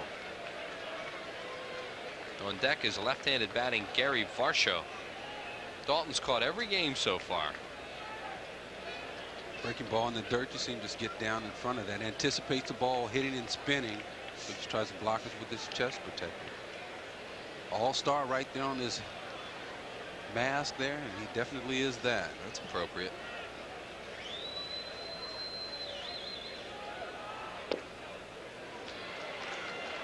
It's almost like he starts aiming to Milligan a little bit, who just will not chase bad pitches, and it's 3-0. tell you, he walks somebody here, somebody's going to come out and talk to him. He walks Milligan, there'll be somebody out to talk to him.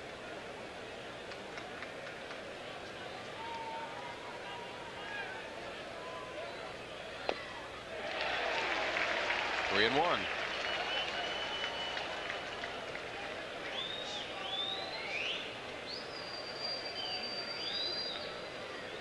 Reds have two men on base. One out here in the sixth. Phil's lead at 6-0. Good speed in Kelly and Larkin. He walked him. They're loaded. That's walk number 4 for Rivera.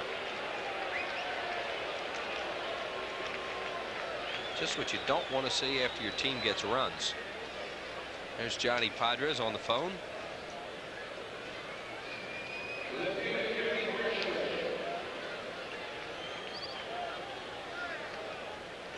See the skipper, he must be back in the runway. Varsho, he walked, just missed a 2-run homer his last time up, which would have tied the game at the time. Ball died in the cold air here tonight. Now raining. Varsho takes a curveball over for a strike. What a pitch that is, with the bases loaded. Kidding me? Having just walked a guy, come back with a breaking ball right there. There's De Leon still warming up.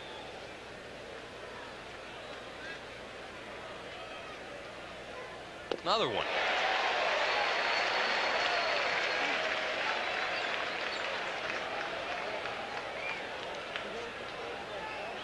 First one he got over was a strike, but that second one was a humdinger. That was a good breaking ball.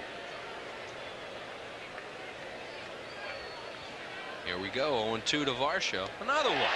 Struck him out on 3 curveballs. That is an amazing sequence. Especially when you think, don't throw the breaking ball to a left-handed hitter. He comes back in 1, 2, 3 with all breaking balls, and good ones too. Well, that Varsho is a dead fastball hitter, but with the bases loaded. They went right after him with curveballs and got him. The key obviously was getting the first pitch over. Reggie Sanders, the batter. That's strikeout number 6 in the game for Rivera. Sanders has walked and struck out. Breaking ball, swing and a miss. He's gone to that curveball exclusively now. Sanders, another guy, good fastball hitter. It's important to stay ahead so you don't have to challenge this guy with that pitch. But he helped him out on that one. Swinging first ball, fastball. Not getting it. You got to think, if he's willing to throw the breaking ball to the left-hander, he'll throw it to anybody.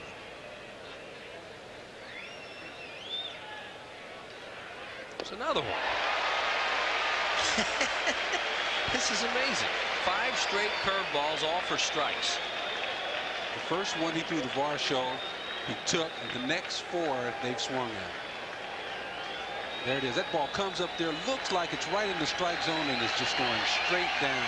So you'll throw another one? Boy, if he throw a fastball right now, he wouldn't be able to get his bat off his shoulder. Let's see what happens. Dalton set up away. It's a fastball. He struck him out on the outside corner. What a job by Rivera. Strikeout number 7. No runs, 2 hits, no errors. The Reds will leave them loaded. 6-0 Phillies. It's time now for our case for the defense. Tonight, Larry Rosen makes a case for the best shortstop never to win a Gold Glove, the Reds' Barry Larkin.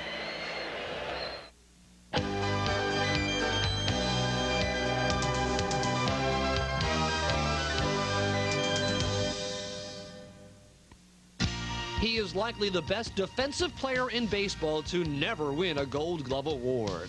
Barry Larkin brings remarkable range and an astounding arm to the field each night, but knows the ultimate defensive award must wait.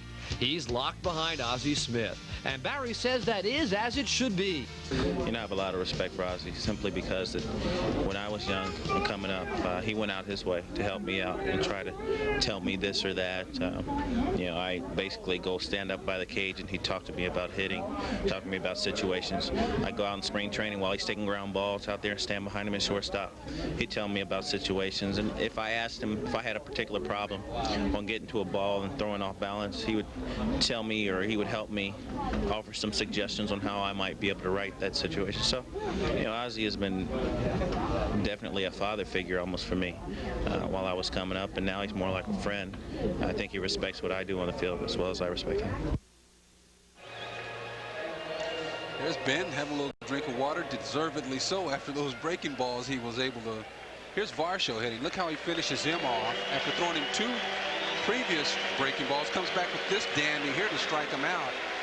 And then Sanders, he starts him off with 2 breaking balls, and then 0-2. Look what he throws him here. A fastball, foot outside, but hey, strike 3. Foot outside? Well, 8 inches. But it was dramatic. Yeah, definitely. Here's Jeff Kaiser, the new pitcher for the Reds, and there is Cecil Espy coming into the game. Espy is in left field. So the Reds with a couple of changes. They can double switch here if they would like and put Kaiser in the 6 hole. That's what they've done. Kaiser is batting 6, and Espy batting in the 9 hole. Saw this Paul Kaiser last night. Went 1 inning, 2 hits, a walk. It was intentional, and 1 strikeout. He's been around a while, pitching the Cleveland organization. They just brought him up from Indianapolis the other day. Jeff Kaiser, I mean. Lenny Dykstra, the batter. The first pitch to Dykstra is a line drive and a base hit. See if they can cut it off. Doesn't look like it.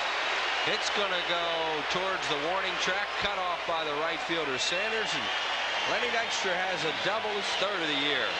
Doesn't matter who they run out there. Doesn't matter which hand they throw with either. These guys are hot and everything's falling in. Look at Lenny into the bucket a little bit to get that inside pitch and just fires it in the right center. It's a good job by Sanders to get over and cut it off, but I mean, Lenny cruises in the second base. Had he not been able to do that, he would have made a hard run in the 3rd. Dykstra a leadoff double, and here is Duncan, who's had a good ball game. He tries to go to the right side and fouls it off. Duncan's 3 for 3 tonight, and he has his average up to 353. He started the game batting at 214. Fun this time of the year when you hit. A couple of runs scored, a stolen base. Well, look at how he's gripping the ball on the mound. I mean, he's almost as if he's throwing a split finger right there. If you look at how far the pitcher Kaiser is putting the ball in his fingers. He's 6'3", 205-pounder. Look at right there. I mean, you can see that. Up the middle, this will move Dykstra to 3rd. Larkin throws out Duncan, who's retired for the first time tonight. But there's Lenny Dykstra in scoring position with 1 out for Kruk.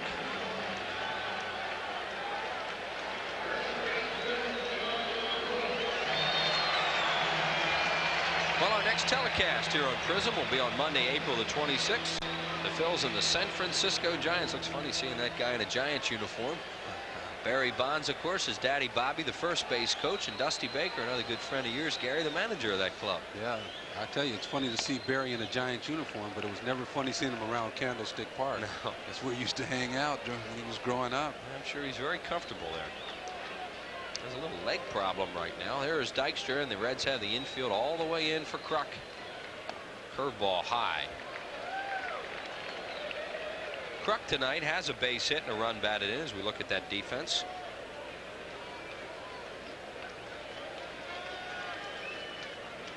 On deck is Hollins. Kruk with a ground ball to second. They are not using the contact play there. Boa holds Dykstra at 3rd, and Kruk grounds out, 2 down. What would make a manager put on a contact play or not in that situation? Well, definitely a contact play if there's a guy on second base, so that you'll still have a man come up at 3rd base.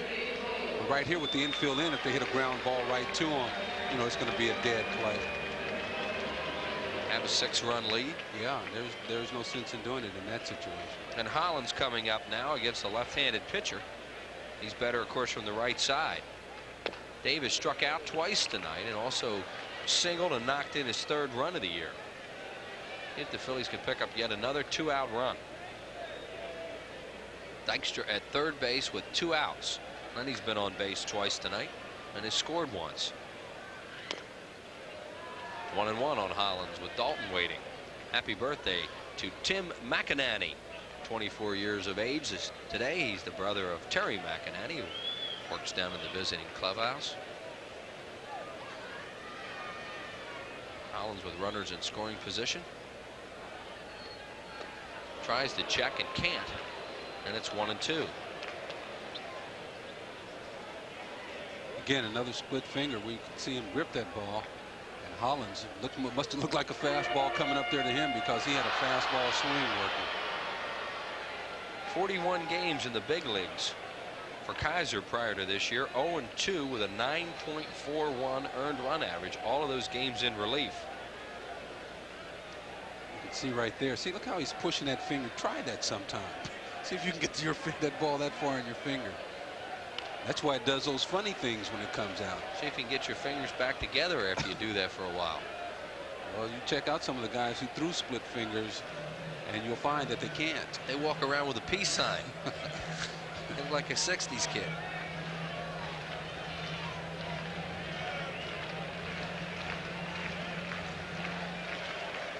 One ball and 2 strikes on Hollins. Pop-up foul out of play. Phillies with 6 runs on 12 hits and no errors, and the Reds with no runs on 4 hits and no errors. And I'd like to see a long ball, maybe get a couple $100 for the Child Guidance Clinic from Cento Foods, if that's at all. Haven't had one yet on our Prism telecast. Only the second, though, of 45 home games exclusively here on Prism. Hope you'll be with us all year.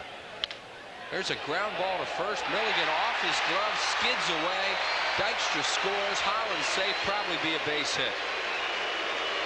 No, that's going to be an error. Had to go a long way for it. Yeah, all of what? 3 or 4 feet. It's right there. Gets under his glove, and I know you don't get a lot of those plays, but he's right there. I mean, I think he stepped on it. They haven't scored it yet. They're waiting. They're like us right now. Base hit and an RBI, as the play-by-play man said. Dalton, the batter. That'll be Hollins' 2nd RBI of the ball game and his 4th of the year. And the Phillies have another 2-out run, Gary Maddox. Yes, sir. Dalton hits a ground ball foul first base side. That's tonight. When he walked back in the 5th inning, scored a run. See the raindrops starting to come down a little harder. The Phillies don't care. They don't even know it's raining. Boy, they're going. Outside from Kaiser, the left-hander. It's been Browning, Landrum, and Kaiser tonight for the Reds. Ben Rivera all the way for the Phillies. Although the bullpen is still up, De Leon, and Rivera could be out of this game.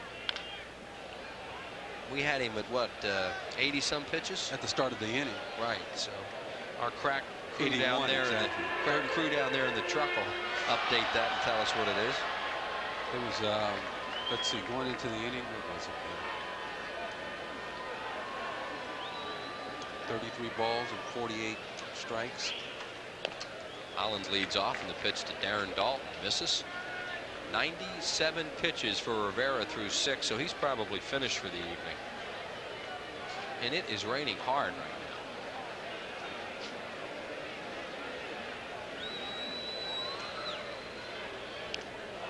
Foul tip held on to by Oliver, and that's a strikeout. Thank you, Gary Maddox. We will see you shortly in the inning. You'll be back for the next game. That's what I'm telling you. 1 run on 2 hits. No errors in 1 left. Through 6, 7-0 Phils. While you're enjoying some of the comforts of home, remember, your home can give you lots of other comforts. Like a way to consolidate all your bills and loans. Mellon PSFS Home Equity Loans. While you're enjoying some of the comforts of home, remember, your home can give you lots of other comforts. Like a college education. Mellon PSFS Home Equity Loans. Mountain man survival skills. The basics. A true mountain man must have a keen sense of direction, a certain physical dexterity, and a talent for surviving the most unforgiving climates. Of course, nothing is more key to a mountain man's survival than plenty of smooth bush beer and easy drinking bush life. So, head for the mountains and learn how the mountain man survives even the most grueling conditions. We need to talk. You see, you and I have something in common. When Batman returns. Batman. To destroy Batman, we must first turn him into what he hates the most. Namely, us.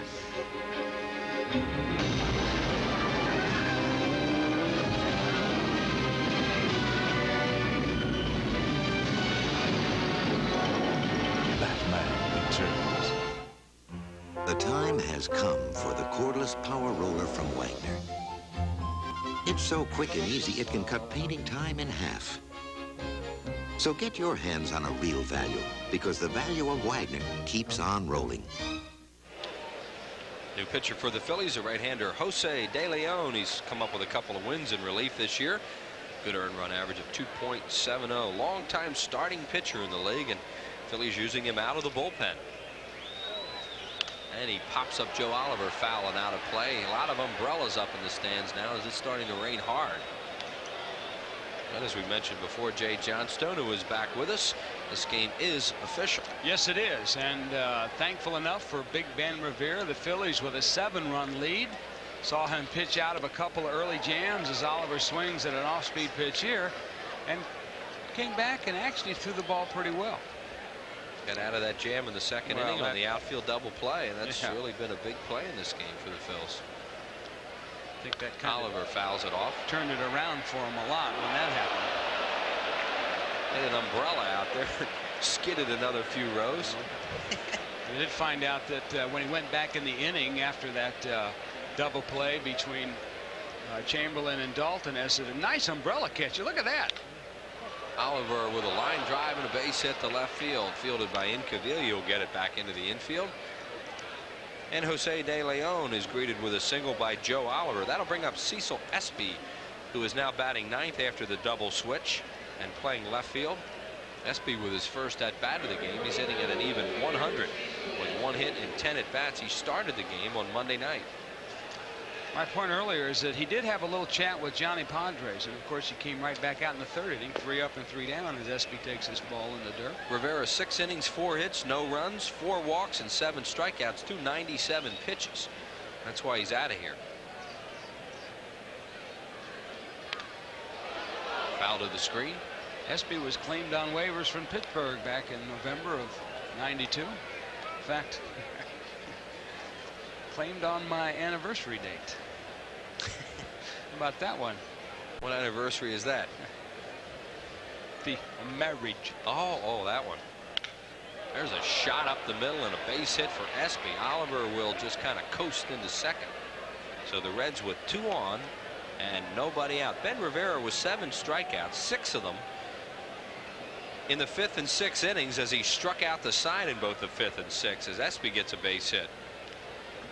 Espy did a good job of waiting on that off-speed pitch. The pitch was away at the knees. Very tough pitch for a left-hander to hit. Espy went right back up the middle with it. 6 hits tonight for the Reds. Here is Juan Samuel. 7-0 Phillies. We're in the 7th inning.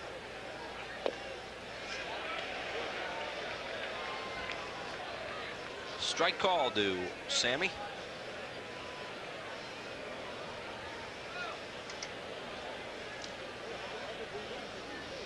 A little early to look at it yet, partner.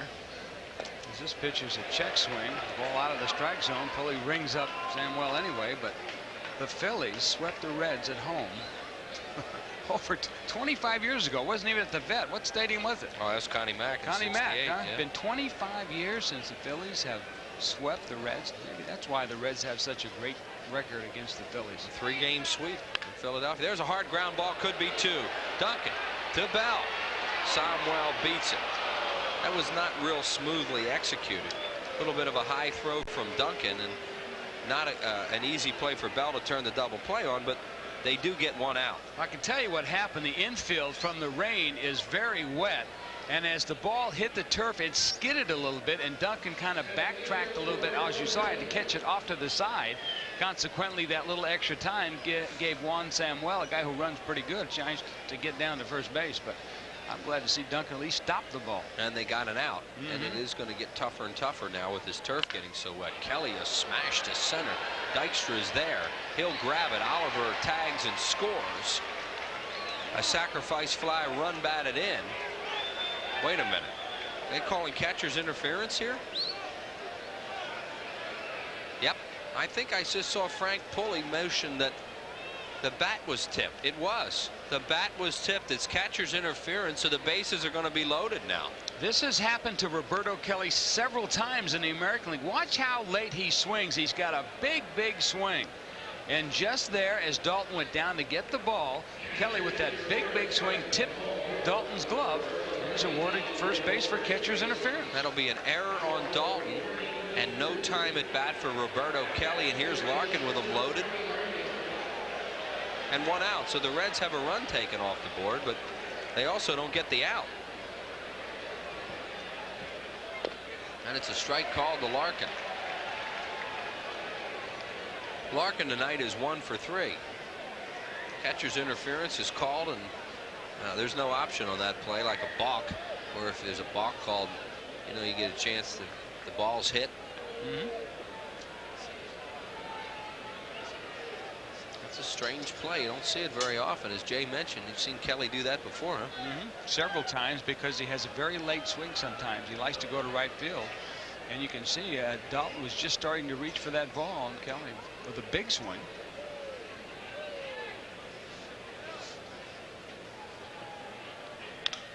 Fouled away by Larkin. It's 0-2 on Barry. Phillies really catching a break playing Cincinnati here at home. Cincinnati without the services of Dibble, Morris, Roberts, Mitchell.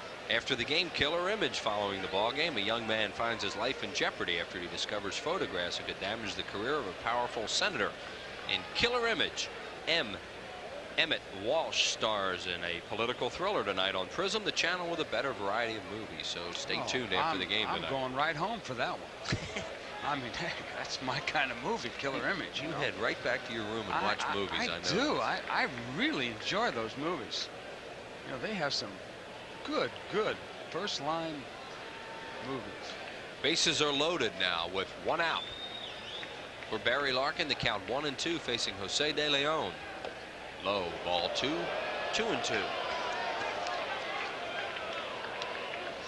Here are the runners. Oliver the runner at third, Samuel at second, and Roberto Kelly on catcher's interference at first base.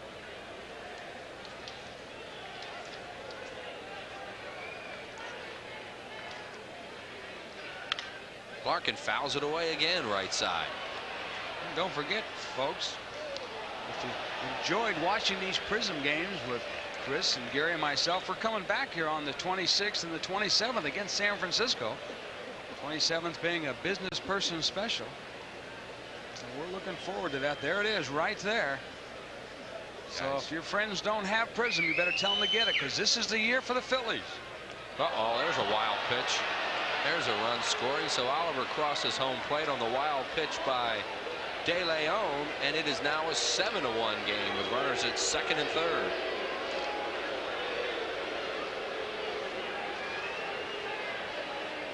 And we'll take a look at it. That might have been a fork ball that got away from De Leon. You can see he just really carried that ball way out of the strike zone. He tried to get outside with it. It was too far outside. Dalton had no chance whatsoever. It's De Leon's second wild pitch of the year. He'll work from the stretch to Larkin, and he walks him. Ball 4, and they're loaded. Phillies have not had many things go wrong this year, and that catcher's interference took an out away, and David West is up and throwing now, and here comes Johnny Padres. Fans are cheering because they think it's a pitching change, but Padres does not make the pitching changes. Bob Aralt starting to loosen up, and David West joining him. There's one out in the inning, and the Reds now have a run in. Phils lead 7-1, and the bases remain loaded, and Sabo will hit. Phillies don't want to bring the left-handed pitcher in now to pitch to Sabo, that's for sure. And they have Aralt just got up. A lot of times the pitching coach will just go out there and try and chat a little bit with his pitcher, settle him down, maybe talk a little bit about mechanics. Here's the homestand coming up. The Padres, Dodgers, and Giants. An 8-gamer. Call 463-1000. Jay mentioned that business person special. Also the Fanatic birthday in there on Sunday, April 25th. Sabo takes inside, ball 1. Yeah, I can't wait to get up for that one. The Fanatic's birthday. He's had a lot of them. This guy's getting old. Yeah. What is he, 53 already? 1-0 now on Sabo. Fouled away. Off the facing of the press box, down into the crowd. You know, I tell you, there's a lot of talk about the chicken, but Dave Raymond does an outstanding job as a Phillies fanatic. Really does. And of course, if you ever come out to a ball game here at the Vets Stadium, you've had a chance to see him perform. Fork ball or a slider. It was an off-speed pitch, and he got it over. A called strike, and it's 1-2 now on Sabo. Probably a breaking ball. Sabo has struck out twice tonight and fly to center. The 1-2 pitch. Fouled away. A very defensive swing off a good pitch by De Leon. His last at bat, he had a little bit of a defensive swing going after that high fastball. I don't know if he was trying to swat it or get on top, or I think maybe as we try and picture this swing again, here it is right here. Ball out of the strike zone. You can see it hitting right off the end of the bat. He was way out in front of it. Oh, there's another one.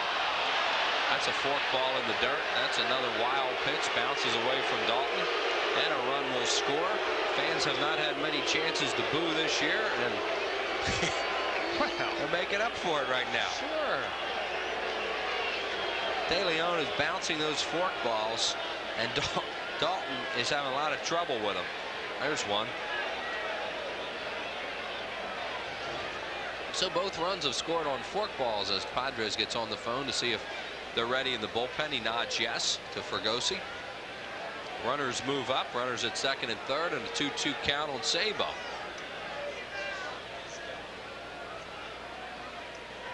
Slider. Foul at the plate. Dutch probably had enough of the fork balls. I'm going with something else. Let's try a breaking ball, slider, curve, something, anything. Yeah, I don't think I'm going to call that one this time. I'm having a lot of trouble with those bouncing up here.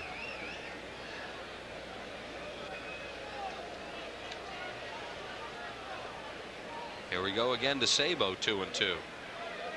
Fastball, and he pops him up. Shallow left field. This shouldn't score anybody. Bell back. Here comes Incaviglia. And Bell grabs it. And the runner stayed put, and Incaviglia wasn't happy about that. Incaviglia was calling that ball all the way, and Bell went out and took it away from Incaviglia, and you could see he was not pleased. Well, a left fielder has the better view of this, and also the ball is in front of him in case he has to make a throw, while Bell, the shortstop, is backing up to it. Maybe Bell did not hear Incaviglia. I can't believe that, and if I'm the shortstop, I want to know where Incaviglia is. I wouldn't want to get run over by him. Tell you what, Incaviglia hit his glove hard too. He's lucky he didn't knock that ball right out of his glove. So now we have 2 outs for Milligan. Ooh, has a wicked swing and fouls it in and out of the Phillies dugout. You know, those are the kind of things last year, Chris, that the Phillies did that cost them games where the ball was dropped or misplayed, the ball got knocked loose. Now Phillies playing much better ball, and it happens and they catch the ball. Yeah, well, they're in the middle of an ugly inning right now, where they've given the Reds an extra out because of the interference. There's a fork ball, a swing and a miss, 0-2.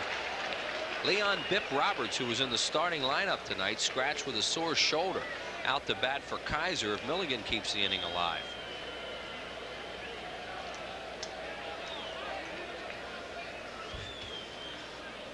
No balls and 2 strikes now on Randy Milligan, who's walked twice tonight and singled. Runners at second and third, 2 outs. And Dalton calls another fork ball, and he has to go out and get it.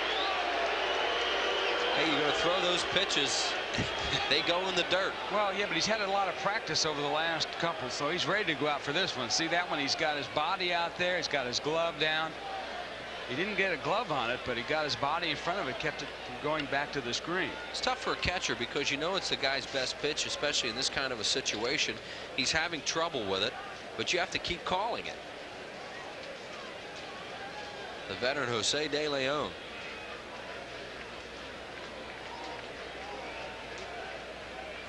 See if he tries it again. 1-2 to Milligan. The pitch. Breaking ball fouled off. Got that one a little up in the strike zone.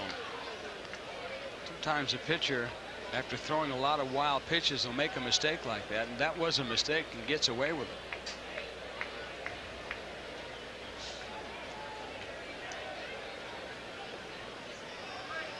Fastball, did he hold up? Peel to first, and Joe West says he went around, and a strikeout for De Leon on a fastball. 2 runs, 2 hits, 1 error, and 2 left. 7th inning stretch time. Phil's 7, the Reds 2. Some people will only go to Texaco. Why? Why? Are you kidding? Look at this cab. It's as clean as my fuel injectors. System 3 gasoline helps restore performance to older models. I know about that. And Doritos. Ha ha! Everybody gets what they want. Tommy gets pretzels, Dawn gets juice, Van gets System 3. Visit your Texaco station and Food Mart for unbeatable System 3 gasolines and so much more. I always come here to fill up. Thank you. Thank you very much. Yeah, how far away do you think I can get in 72 hours?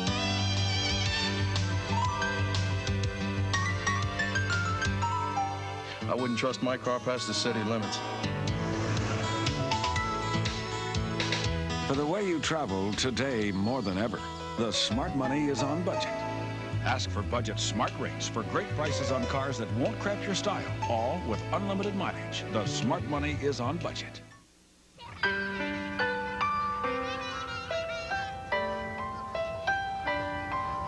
Hey, kid, how about a float? There's nothing like the authentic Frosty Mug taste of an A&W root beer float. One taste and it will really bring back memories.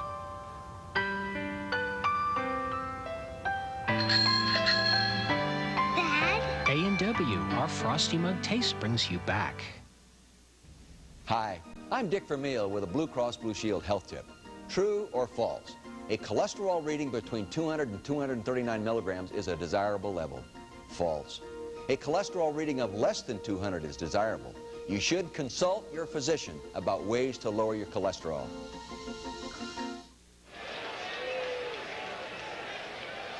As we go to the bottom of the 7th inning, Greg Cataray is a new pitcher. Fastball, he sinks a little bit. He'll cut it, a slider, split finger pitch. 6'3", 215. He's on the mound now for the Reds. Phillies lead at 7-2 here in the bottom of the 7th inning. Milligan at first base, still smarting a little bit over that called strike as he punched out in the top of the 7th. Give us a little scouting report on Cataray as Incaviglia comes up. You saw him with the Yankees. Yes, I did. He moves the ball around a lot. He's not overpowering. He's got to have good control. He'll cut his fastball. He'll sink it. He also will use that slider to the right-hand batters. He'll run the fastball away from him at times, and then he'll use his split finger to try and get the ground out. Cataray will face Incaviglia, Chamberlain, and Bell. He works from the stretch at all times. We are in the bottom of the 7th inning. Phil's lead at 7-2. Last year with the Yankees, he was 4-8 with a 4.2 ERA in 46 games. He had only 1 save in 103 innings, but gave up 104 hits. Big problem with Greg is when he gets his stuff up in the strike zone, he becomes hittable. Caviglia has an RBI hit tonight. He's been wearing out that area. Sabo grabs this one and throws him out. 1 down in the 7th. Totals in the game 7-13-1 for the Phillies. 2-6-0 for Cincinnati. Comes Wes Chamberlain, who has had a terrific game. 3 for 3 with a run scored, an RBI, and a terrific throw from right field early in the ball game to complete a double play. And a great day today. Cataray, the subject of a lot of controversy back in '89 when he was traded along with Eric Plunk and Louis Polonia to the Yankees for All-Star Ricky Henderson around mid-June sometime. A lot of Yankee fans, as Chamberlain takes this pitch for a strike, thought that was kind of a bad deal. At that particular time, Yankees couldn't sign Henderson and wanted to get somebody for him, so they moved him to Oakland. Of course, Ricky's gone on to have some pretty good years out in Oakland, a few world championships. Chamberlain takes a fastball on the inside corner for a strike.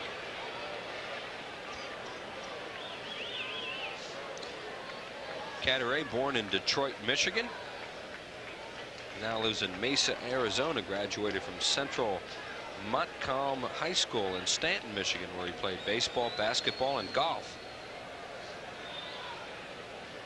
And one of the reasons why the Reds got him, of course, he's a little tough on left-hand hitters as Chamberlain swings at a slow off-speed pitch and strikes out.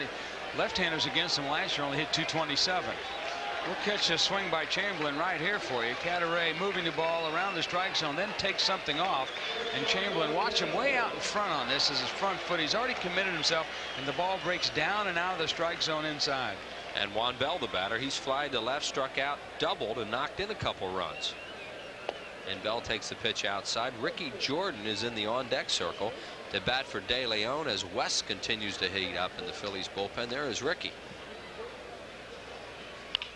Bell with a little blooper to left, and that's a base hit for Juan Bell. It's 2 straight 2-hit games for Bell. Started this game batting at 182. He's up over 200 now, and here comes Jordan, who has a 14-game hitting streak over 2 seasons. You know, you go back to the 5th inning, Chris, when the Phillies really put together some key hits with 2 outs. After Dalton walked, you got Incaviglia with 2-out single for an RBI, Chamberlain with a 2-out single for an RBI, and then Bell with the triple for 2 RBIs. That's some clutch hitting by the bottom part of the order with 2 outs for the Phillies. Phillies have done a good job early in the season. 2-out runs.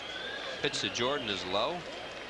You know, you and Gary Lee were talking about how the Phillies this year have, you know, kind of made a pact with one another that, okay, if a guy makes it out, don't worry about it, the other guy will try and pick it up. Well, there was a great example right there in the 5th inning with 2 outs. After Hollins had struck out, his teammates picked him up. Well, it would appear that David West will be the new pitcher for the Phillies in the 8th. Jordan is 2 for 2 this year, both coming as a pinch hitter. And as we mentioned, a 14-game hitting streak over 2 seasons. Ricky was very hot at the end of the year last year. That's low. 3-0 to Jordan with Dykstra waiting. Phillies have out-hit the Reds 14-6. The Reds have 6 singles. If they hadn't gotten that home run last night, they'd have some streak going, wouldn't they? Yeah, well, they'd have, what, 37, 38 straight singles. Strike call to Jordan. Much different team with Hal Morris and Kevin Mitchell in the lineup. And, of course, Vic Roberts. 45 of their last 46 hits are singles. He walks in. So Ricky Jordan draws a walk, keeps that hitting streak alive. And here comes Dykstra. Lenny tonight has a couple of hits, scored 2 runs, and has stolen a base. Dykstra is average at 250. He began the night at 214. You know, the one thing that makes this Phillies offense so tough is the fact that there are 3 left-hand batters as Reardon starts to warm up now. Dykstra, Kruk, and Dalton. None of them are phased by left-hand pitchers. They all hang tough. Of course, Hollins, the switch hitter, can jump over to the right side, but all 3 left-handers for the Phillies against left-handed pitching, as Dykstra takes his strike, stay real tough against left-handed pitchers and hit them well. It's a good breaking ball there from Cadere for a strike. Phillies with 2 on and 2 outs. They lead it by 5 at 7-2 in the 7th. 1-1. The on-deck batter is Duncan, who has had a 3-hit night. Duncan and Chamberlain have 3-hit games going. Juan Bell has 2 hits. Dykstra has 2 hits.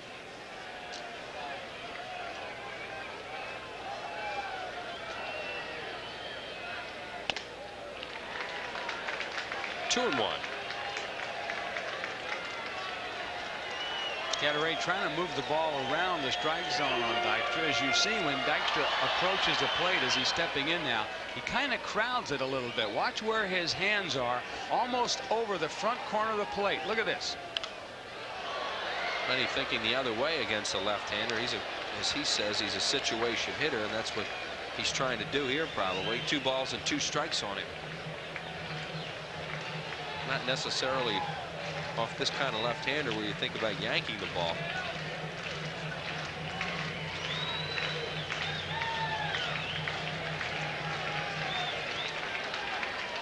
2 on, 2 outs, 2 balls, 2 strikes. The pitch. Ball 3 low and in the dirt. Frank Pulley hands Oliver a new baseball, and the runners will be off on the pitch. Ricky Jordan from first and Juan Bell from second.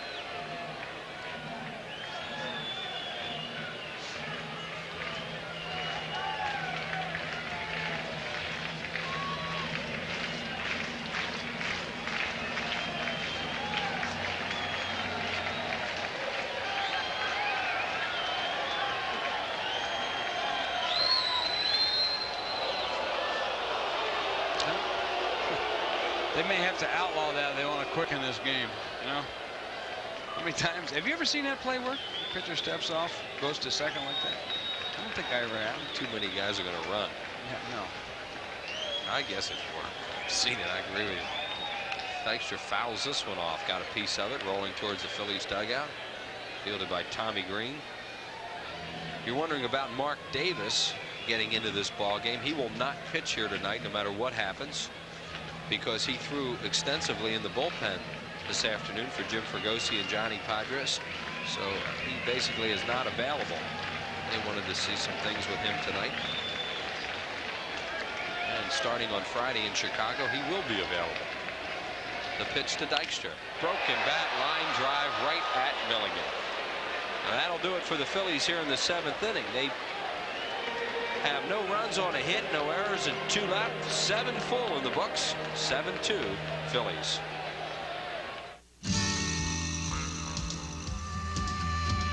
There's no place on earth that I'd rather be than out in the open where it's all plain to see.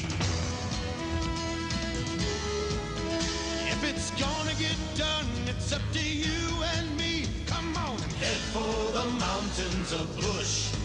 Come on and head for the mountains of Bush. Beer. Today, Nature World brings us to residential America, home of Cub Cadet lawn tractors, like this 1330. A common sight in these grassy areas, Cub Cadet lawn tractors can easily be recognized by their distinctive markings and features, like a pivoting cast iron front axle, electric PTO, and a welded steel frame. The 1330's mulching kit lets you care for your environment by disposing of grass clippings naturally. Appearing in your neighborhood soon, Cub Cadet, working over time. So we had this idea. Why not open a place where people could walk in and a couple of minutes later get an honest-to-goodness meal? It's a place called Boston Chicken. A place where the kitchen's built around ovens instead of microwaves and fryers, where the chicken's never frozen and the mashed potatoes are made from scratch. Of course, this isn't a radically new idea, although a lot of people seem to think it is. Introducing Boston Chicken, the freshest thing going. Now try our individual meals at Boston Chicken starting at just $3.99. Well, this one's been a little ragged tonight. A lot of games lately that have been real crisp. This one, 7-2 in favor of the Phillies. They've out-hit the Reds 14-6. Ben Rivera did a good job tonight with 6 innings and 7 strikeouts. Dave Hollins with a couple of hits and 2 runs batted in. The Reds have scored both their runs on wild pitches. Their 6 hits, Jay, are all singles. What's new? There's a new right fielder. Jim Eisenreich will go in for Wes Chamberlain. Jim Fregosi giving him a chance to play out there. And we have a new pitcher on the mound, David West, the big, tall left-hander. Come in to pitch to Bip Roberts, who will bat for Greg Cadaret. West with just 1 appearance this year, and you see the numbers on him. Derek May hit a 3-run home run off him on opening day. So David West, the 6'6", 230-pound left-hander, facing pinch hitter Bip Roberts. West is 28 years of age, born in Memphis, Tennessee, now lives in Stuart, Florida. Originally signed by the New York Mets.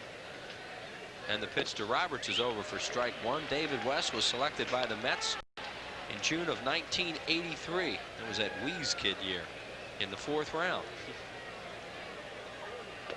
Was a great prospect for New York at one time. He has a major league record of 16-20 with a 5.45 earned run average in 76 games. Roberts fouls off a fastball into the upper deck. It'll be Roberts, Sanders, and Oliver scheduled to hit here in the 8th inning.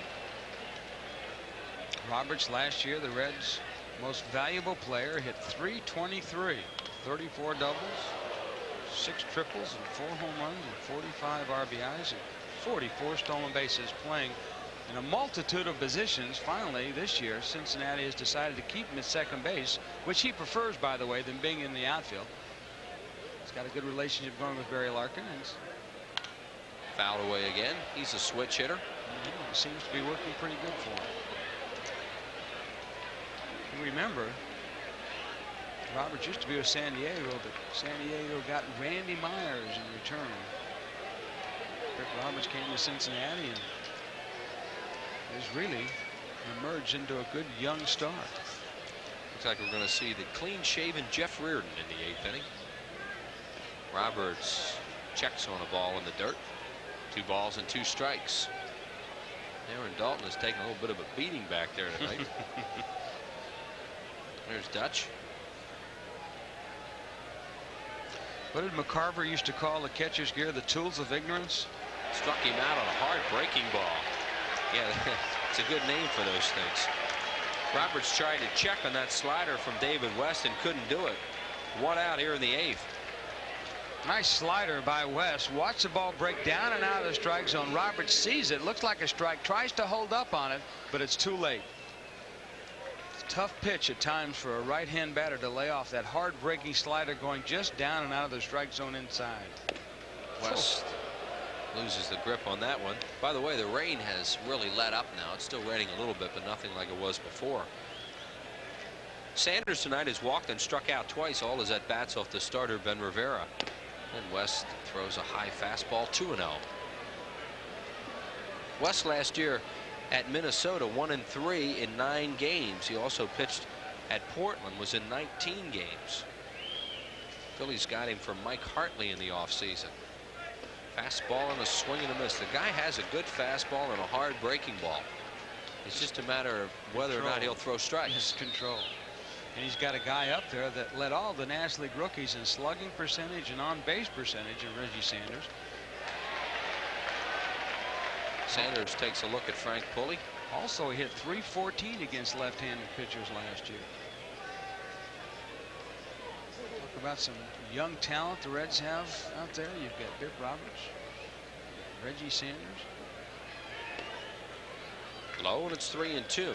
Tal Morris. The line on Jose De Leon, an inning, 2 hits, 2 earned runs, 1 walk, 1 strikeout, and 2 wild pitches. There's also a catcher's interference in that inning. Swing and a miss. He struck him out. Strikeout for Sanders, and David West has come in to strike out 2.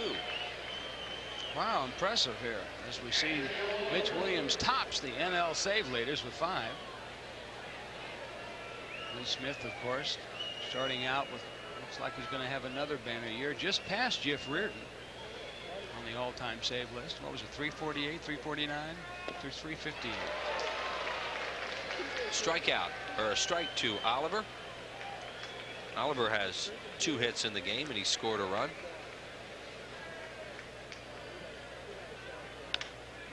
Pop-up foul, first base side, Kruk near the tarp and grabs. Good play by Kruk as he grabs it over there near the tarp. David West has a strong 8th inning. 3 up and 3 down. No runs, no hits, no errors. Nobody left. To the bottom of the 8th, 7-2 Phils. May I help you, sir? Yeah, I'll have a Coca-Cola. You sure you want a Coke? Yeah, I want a Coke. Okay, pal. How did you order a Coke? It tastes good. Didn't care if it was a Coke. You just want I'll just have a cola. I'll just have a cola. I'll just have a cola. Need a drink, sir? I'll just have a... You'll just have a... I'll just have a Coke. Ooh. Hear that, guys? A Coca-Cola. See ya, pal. Oh.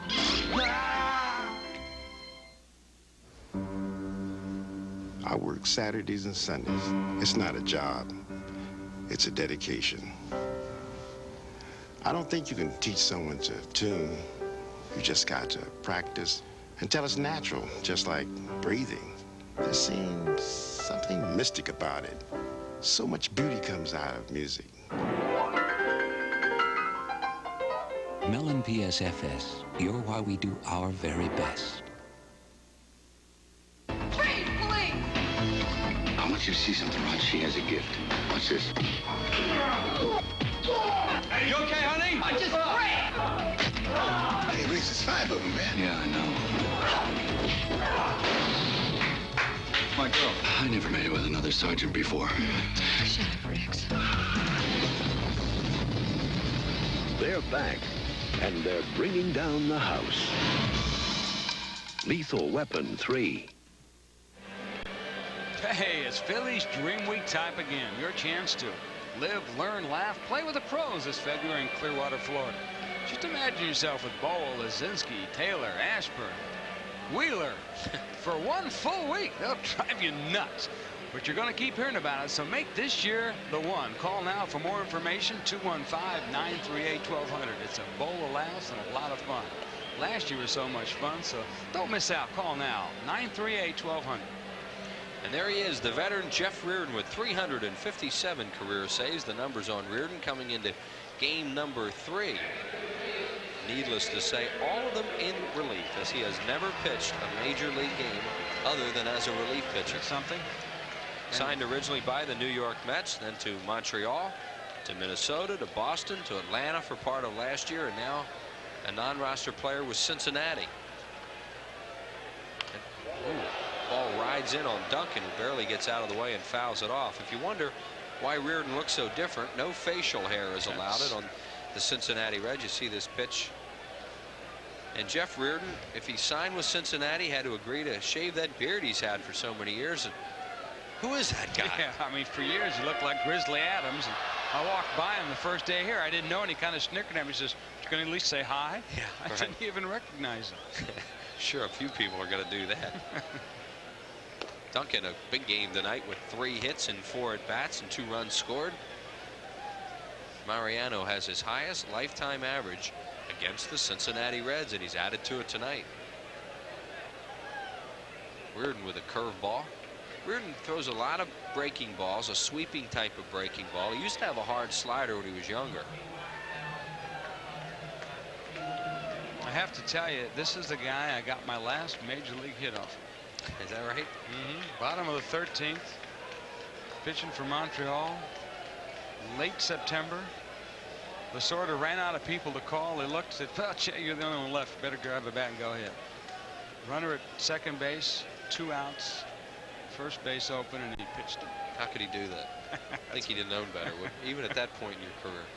I still got him. I still got him. 2-2 to Duncan. Swing and a miss and a good fastball. Reardon really threw that pitch.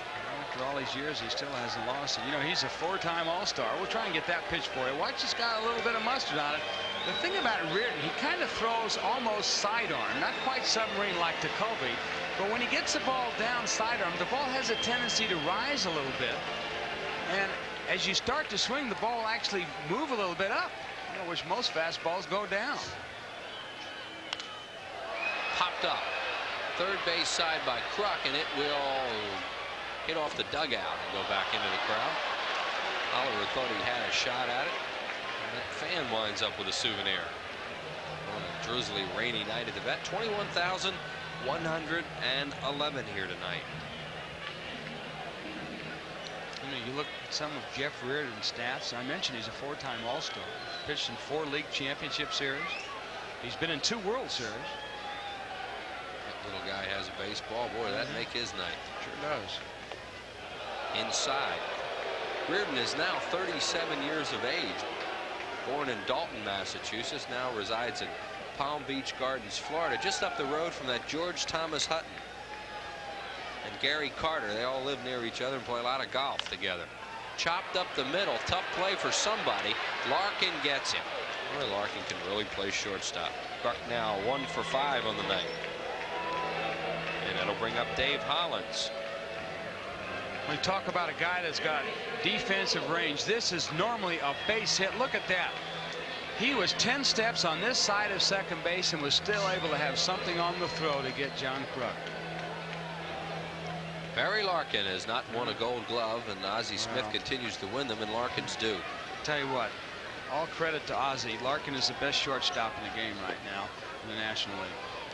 Strike call to Hollins on a breaking ball. Dave 2 for 4 tonight with a couple of singles and 2 runs batted in. He's also struck out twice. His average at 257, started the game at 226. Another breaking pitch, 0-2. That's how Reardon works left-hand batters. On that last pitch you saw to Hollins, he likes to keep the ball inside and above the belt. He knows most left-hand hitters are low ball hitters, so he'll try and cut a fastball or the slider just in under the hands. Then he'll go away with the hard sinker, or maybe he'll try a backdoor pitch. High fastball fouled out of play. That'll go to the seats down the left field line. Still quite a few people here, considering the elements. It's been an exciting game too. Phillies with a lot of offense tonight. 7 runs on 14 hits. And they've committed 1 error. 2 runs, 6 hits, no errors for Cincinnati. We're in the bottom of the 8th. Phillies trying to make it 5 in a row. Jay mentioned that sweep last time at Philadelphia. 3-game sweep by the Phillies, 1968. Here were the winners. The late Chris Short beat Jim Maloney. Dick Farrell beat Clay Carroll 3-2. And Jerry Johnson beat Ted Abernathy 4-3. First game was 7-4. Shorty beat Maloney. Some fastballs in that one. Hard ones. Phillies have swept the Reds at Cincinnati, a 3-game series, in 1989. Hollins grounds it foul first base side. Reardon trying to keep the ball in on Hollins' fist.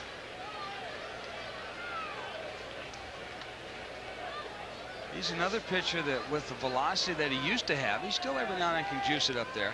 But he'll get you to strike out or pop up on a high fastball just above the belt. Ball will ride a little bit. I still can't get over Jeff Reardon without a beard.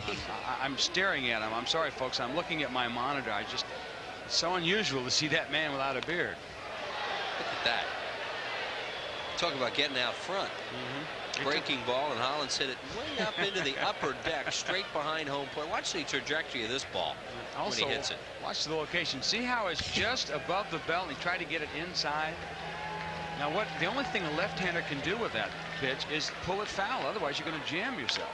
Sinker ball to Milligan. Bobbles. Reardon's not there. He's safe. Reardon didn't get there in time after Milligan bobbled it. Well, that's a play that after Milligan bobbles it, Reardon's got to be on the bag. And that's just a memory lapse right there, because he was over there and then he slowed down. I think maybe he thought Milligan was going to catch it and take him himself. But Randy, for the 3-game series, has been tossing it to the pitcher. They give Milligan an error. But really, Reardon should have been there to take the throw. Hollins got on last time when Milligan boxed the ball over there, and they gave him a base hit on it. And an RBI. I'd like to get a few of those hits myself. Darren Dalton. Darren is hitless tonight. He is 0 for 3. He struck out twice, walked, and scored. He's not hitless anymore. This ball's going to the corner. Sanders plays it off the wall, and Hollins will stop at third. Darren Dalton with a stand-up double, and for Dutch, double number 2. Now, there's a big difference in the pitches that Reardon threw Hollins, and then that pitch he got to Dalton. We'll show it to you on the replay. Watch where this pitch is. See, it's up and in the strike zone, where the pitches to the other left-hand batter Hollins were inside. Reggie Sanders has a good arm. Got the ball back to Samuel, the cutoff man, and that caused Larry Bowa to have to stop Hollins at third, or he'd have run him right into an out. Incaviglia, the batter, 1 for 4 with an RBI single. And Pete scored a run. His RBI is 3rd of the year. Here's that breaking ball. This is outside, 1-0 to Incaviglia, with Jim Eisenreich waiting on deck. Eisenreich coming in for Wes Chamberlain for defense. Chamberlain had a 3-hit game tonight.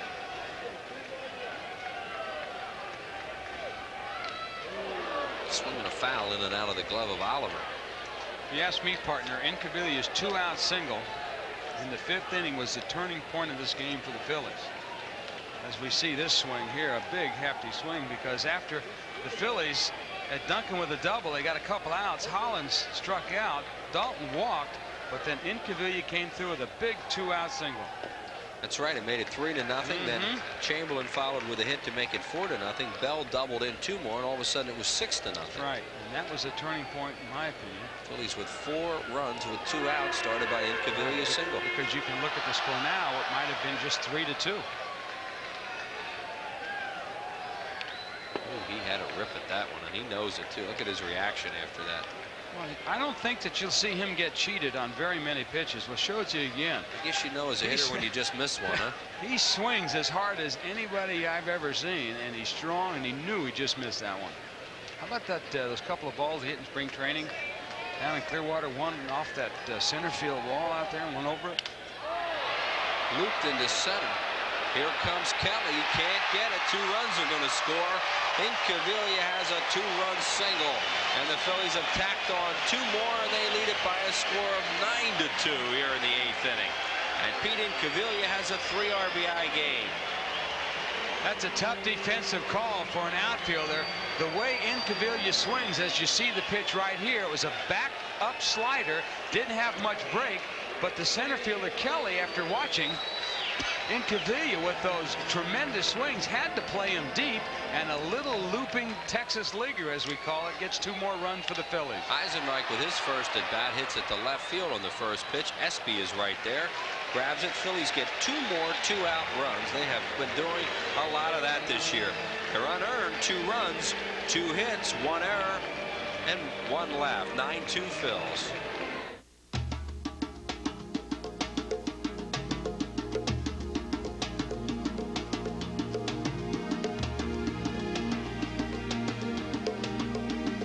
The sports car of sports cars is now the convertible of convertibles. Introducing the 300ZX convertible from Nissan.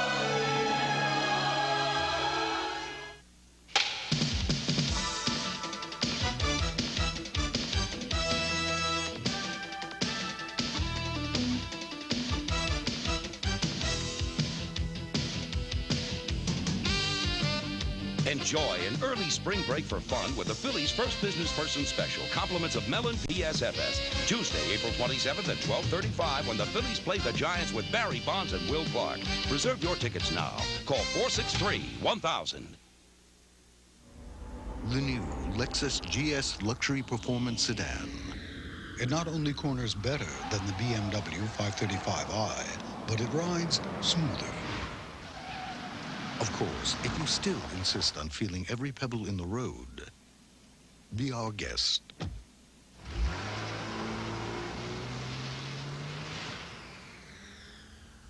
See the GS at your Lexus dealer. The price is within reach, too. Florida Marlins beat the Giants today at Candlestick Park behind Ryan Bowen. Matt Williams a home run for the Giants. Cubbies over the Braves behind Mike Harkey, an impressive outing. Mark Grace a homer. Houston leading Montreal in the 9th inning.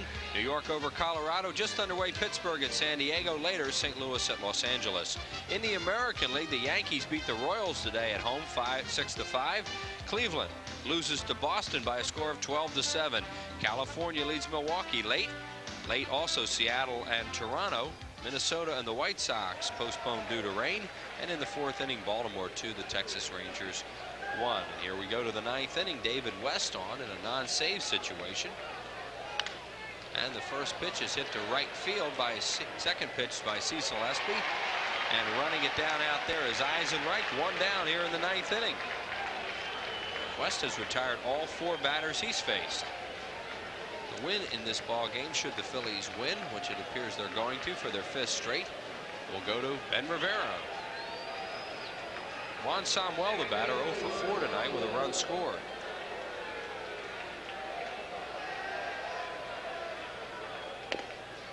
Fastball rides outside. Well, it's nice to see David West have a good outing like this, because some of the outings he had in spring training were a tad bit shaky. Yeah, he had both. Exactly, and he had a shaky first outing here. Eisenreich with that fly ball way up in the air, grabs it, and 2 up and 2 down on the 9th. So the Phillies 1 out away from their 5th straight win and 1 out away from their first 3-game sweep of the Reds here in Philadelphia since 1968 at Connie Mack Stadium. Roberto Kelly, the batter, and the fans who have stayed around here on this chilly, wet night are on their feet right now for what they hope will be the final out of the ball game. Strike call to Kelly. Phillies with 16 hits, the Reds with 6 all singles again.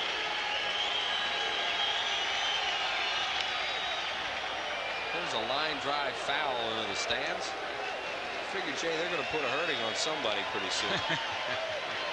Well, you've heard of that old saying, payback, and all you have to do is look at Houston. After you guys went down to Houston and swept them 3 in a row, they went to Montreal and New York and just really tattooed some people. Next time the Phillies will see the Reds here at the Vet will be August. Phillies will be in Cincinnati May 31st. Some of this noise. Fouled away, and a souvenir for a fan who is standing in the upper deck, and is he ever happy. Guy was on his feet for the end of the game, and the ball went right in his hands. How about a little credit to Jim Fregosi, too, getting Duncan in against the left-hander and Incaviglia. Had 6 hits between them. Not a bad night for putting a couple guys in, you know. Going into tonight's game, Duncan only had 14 at-bats and Incaviglia 12. There are a lot of interchangeable players on this team, and let's see some guys down behind the Phillies dugout holding up brooms. Boy, there is some enthusiasm in this town. They got the brooms out down there. Here's the 0-2. Little nubber back to West on one hop. He fires, he got him, and the brooms are out. Jim Fergosi's ball club sweeps the Cincinnati Reds. The Phillies have won 5 in a row. They're 8-1. They have their best start since 1915. And it's a lot of fun around here. It's a shame we have to go on the road.